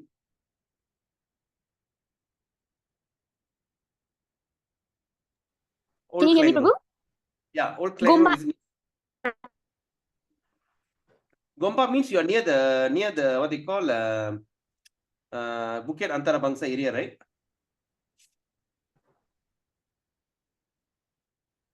I think internet. Bukit Antara Bangsa. I'm not sure where that is, Prabhu. No, your Gomba means what is near to you. Sorry, I think my line is very bad today. It's okay. Gomba means, are you near the... Batu Caves is very close. Okay, good. I'll try to connect you to one of the devotee, and I will, maybe she goes to temple every Sunday. Maybe I'll tell her to get you that book, Krishna, the Supreme Personality of Godhead. So that's a book that I was advised to my wife when she was expecting our first child. When we were expecting our first child, there's a devotee who was a pilot. He was a former pilot in KL. Of course, now he left his body, passed away. So he saw my wife. Hey, you're pregnant. I say, yes, Prabhu. Now you should read this book. So he said, you must read this book, Krishna, the Supreme Personality. So that is the recommendation for the pregnant mothers, to read this book, Krishna, the Supreme Personality of God. That is one of that extraction from this Srimad Bhagavatam, Canto 10. Right? All right. Sure, Prabhu. But whatever said and done, what you can do, anything you can do, you have all our recording. Okay, you can go to our YouTube channel, our ISKCON Ipoh YouTube channel. You can have the entire recording from first chapter 1 until today. Of course, the uploading is delayed. So you can ask your sister to watch all that video. All right, go ask her to go through that chapter 1, Gita Gyan, and after that, ask her to study the Bhagavad Gita. Is she working or at home? Currently, she is at home, Prabhu, helping her husband in business. Right. So since she's at home, ask her to engage her mind in doing that. Read chapter 1, study the chapter. Go to watch the chapter 2, study the chapter 2. So it's like a guided process. So by doing that, she can really improve this thing. And of course, if you can, maybe you can ask her to get some Bhagavad Gita and start to distribute among her friends. Or Mhm. you can also sponsor or pledge Bhagavad Gita. Nothing All can right, be more. will do. Thank you. So I always firmly believe in RDC formula. Read books, distribute that book, and chant Hare Krishna. That's the 3 ways, is the easiest way to achieve the highest benefit. Okay. Any other question? Okay, Prabhu. Thank you very much, Prabhu. Hare Krishna. My pleasure. Hare Krishna. Hare Krishna, Prabhu. Yes, Mataji. Hare Krishna. Hare Krishna, Prabhu. Dada Pradhan. Ganesha, Hare Krishna. Dhanavad. So I just have one question, Prabhu. Because from expansion, from Vishnu, there is a material world came in. And of course, material world is full of misery. But why is it being created? Because it's a misery. Prabhu. Why? Why is the material world is created if it's a misery? Material world is actually a prison house. A prison house. To correct us is a correction center. Okay. Example, in any town planning, first thing they'll build a palace, second they'll build a prison, because they know some quarter of the population will not going to follow the law and they have to be punished or corrected. So they created a prison. Okay. The palace is made in such a way it's so grand, and the prison is created in such a way it's so basic and so miserable. Why? Because you have thrown there so that you reflect on the mistake that you have done. So you think about it and also want to come out of it. Once you come out of the prison, you definitely do not want to go back to your prison. So similarly, this place called Maya, Devi Dham, in this Devi Dham was created in a place in such a way that all the souls which has prodigy, that means who went against the Lord, all right, who had this kind of desire to lord over, because all of us want to be master. That's very common, right? Every one of us want to be a master. Every one of us want to become a controller. In any organization, any industry, or anywhere, even the family, all that you can see is very common. And what is a common thing that we see is how that we can become a master, right? All of us want to be a master. So that's the natural tendency that what made us fall down. Because we are actually, by nature, we are servants, but we want to become a master. So we had that desire, and we have some kind of enviousness. That's why the environment was created by the shadow. All right, that means the entire material world is a shadow of the spiritual world. And in that shadow, we are thrown inside here. So we are thrown inside here. Okay, the most important thing is we want to be a master, we want to be enjoy a Purusha. So Krishna says, let you be a master, you be a Purusha, and in many varieties of species. Even being master, being a controller, even exists in animal kingdom. Even a dog, there'll be one leader dog, and all the dogs will follow. All right, even the packs of lion, tiger, any animal you think about it, there'll be someone control, a leader. So that's nature. So that for that reason, we were thrown into this material condition of life. Okay, so we are thrown here for enough time situation, enough years. That means for millions and trillions of years, you go through everything. And of course, the ultimate goal in that suffering for you to come to this level of inquiry. The more you are tortured, the more you start to inquire. Yes or not? Yes, when sir. people, when you have seen a millionaire, a very successful millionaire, this I'm talking about 20 years ago, in Klang, multi-millionaire. He owns a big business. He worked so hard, established the father only had a sundry shop. All right, he was a medical student studying in India, but halfway the father passed away.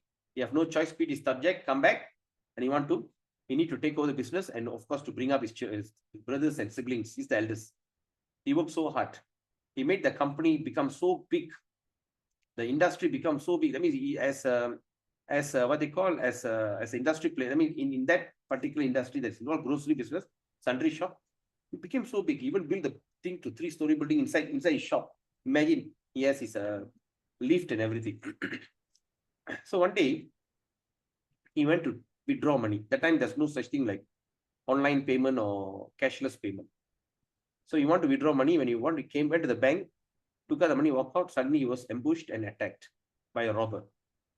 They took the money, But in the process of taking the money, they hit him so hard until his body, I think he couldn't raise his left hand or something like that. All right. He was in extreme bodily pain. He suffered so terribly, then and also he went into phobia. You don't dare to go to the bank and everything. So he's so rich. All right. That time he sent his son to do his ACCA accounting in England, fully paid, no loan taken. ACCA account is very expensive. In somewhere London, imagine how rich he is. Right. So when I met him, he told me, what is money? What is life? I really envy the way that you live. I was thinking in my heart, yeah, you got all the money in the world, that's what you talk. And I am looking for, because I'm so ambitious, I want to be a millionaire, I want to be a businessman. And this guy coming and telling, don't ever think about making money, don't ever think about that. Why? Why suddenly the person suddenly needs to talk like that? The suffering that he has gone through, the amount of torture, the whacking, the way the life whacked him so hard until he just realized. So similarly, all the suffering that we are going through in varieties of life, through the agency of the 33 million devatas, correct? They are just like telling that I am going to be your best friend, I'm going to save you, I'm everything, but end of the day, they betray you. So with all this kind of betrayal, suffering, and they will incur pain on you. All right. Example like Lord Shiva in the form of Hanuman, he wanted to destroy Ravana. Right. So these kind of things that we are all put into the situation, enough suffering, terrible pain, so that we can open our eyes. Until the day that comes, why? That's it, enough. Because the intelligence, it grows, it evolves. Okay, the intelligence doesn't come overnight. It evolves after millions of birth of experience. Where the experience come from? From the wrong decision. From the suffering, sorry, the experience comes from a suffering. And how the suffering comes? Because of the wrong decision. So we make the wrong decision and we suffer accordingly. And through that suffering, we gain experience. And now we want to rectify it. And how to go about it? That's why it says, Manushyanam Sahasresu. Out of thousands of human beings who are inquiring for perfection, one who rarely knows me. So now you know him. So that means you are the truth. That's what I'm telling you. To be in Krishna conscious is something very rare. It's not like we are another kind of sentimental religious movement who simply talk story. You just convert to my religion, heaven is there. If you don't convert, you definitely go to hell. Right? We don't speak that way. We speak science and facts. After all that evidence from Bhagavad Gita, all that evidence from Bhagavatam, that is very, very, very rare to understand Krishna. And now we are in the process of understanding Krishna. So we already came out from that imprisonment. Now we are in correction. So now we are correcting our intelligence. Okay, by taking out this thing, now we start to understand. All the while we thought all the 33 million devatas also God. We think everyone is equal. So slowly we are getting purified. Now we understand, okay. Now we understand Vishnu, Narayana. Then after that, now we understand Krishna, who is the Supreme Personality. That is in Bhagavad Gita. So after you understand all this, then you go to the next level of Srimad Bhagavatam. So they'll be talking about all the incarnation of Vishnu and all the stories. Then there came the ultimate truth, which I don't reveal the chapter. You find out yourself. So in that, then after that, you go into Chaitanya Charitamrita, then you go into more depth of Krishna's mind and feelings. Right? So all this possible just simply by chanting Hare Krishna. So we are put to suffer so that we will inquire. Okay, Prabhu, Jai Ganesh. Amazing, Prabhu. Thank you very much for explanation. Welcome. Any other question? So think about it. This Rick. is mission. Yes, Chau Prabhu. Yeah. Just want to reflect what you have said. I think there's a part that in the 13th chapter is about the verse 8 to 12. It defines very, very specifically that how are we in a form of ignorance without these 20 factors about 20 qualities and 19 qualities about gaining the we don't know what we are gaining, but with this we can understand that if we know this, we are gaining knowledge. So it's a hit that we should I look at it, it's very helpful because here it says that because of we don't have the knowledge in the sense that we lack of identification of the body also. that also the cause of all this. And surprisingly, is that if you know all these things, other than that, are all ignorance. So you just imagine, so many people are searching philosophy and all this thing. They think that is something philosophical and then so great. But yet this simple task here seems like it really indicate what ignorance is. Yeah, correct. So just imagine, Hare Krishna. Yes. And also, Prabhu, if you're going to be the good Samaritan to put a Bhagavad Gita in their hand, ask them to read, imagine you are cutting his life into you're giving him a biggest shortcut in his life. Wonder how many more births that he has to go through before he can come to this understanding. But when you put a Bhagavad Gita in his hand and tell them why you should read Bhagavad Gita, what is the story? Because you're already convinced. Don't worry about what you're going to speak. Krishna will inspire you from the heart. Like nothing, like there's no scholarship, there's no such thing scholarship when it comes to Vedic literature, especially this. Krishna will reveal it to you from the heart. Just go and put a Bhagavad Gita in someone's head. So you want to do that, you must have Bhagavad Gita in your hand.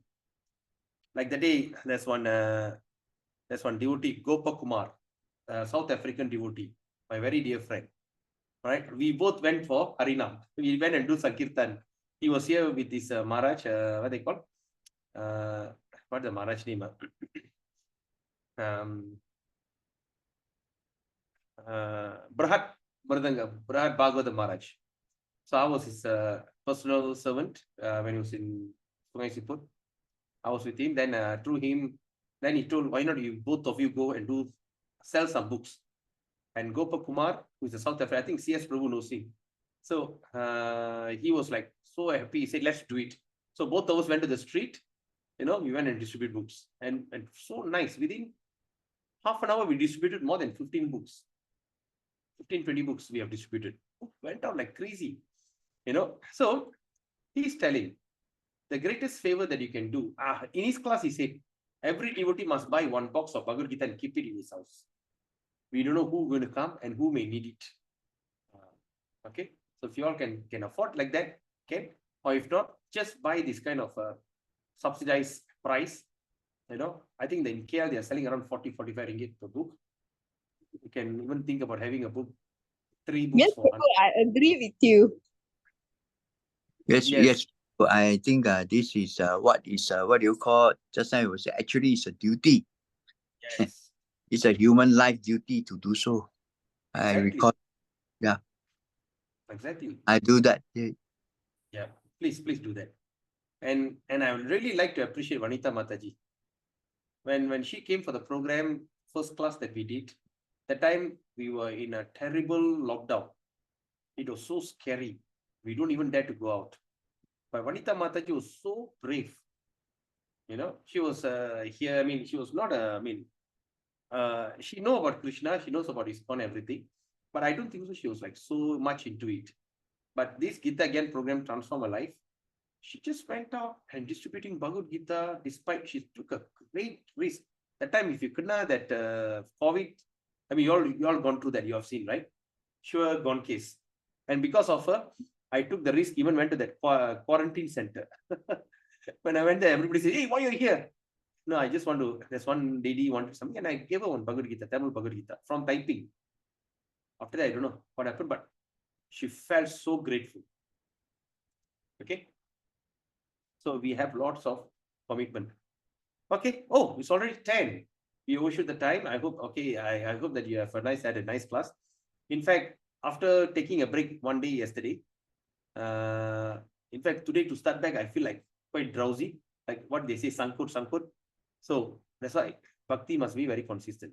Tomorrow morning, we continue with morning class, morning chapter 14, evening also chapter 14. All right.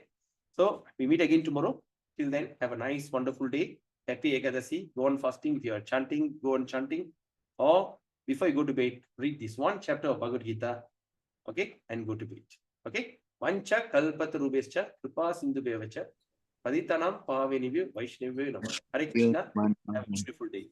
Haribol. Thank you, Prabhu. Thank you, Thank you, Prabhu. Prabhu. Hare Krishna. Thank you. Hare Krishna. Thank you.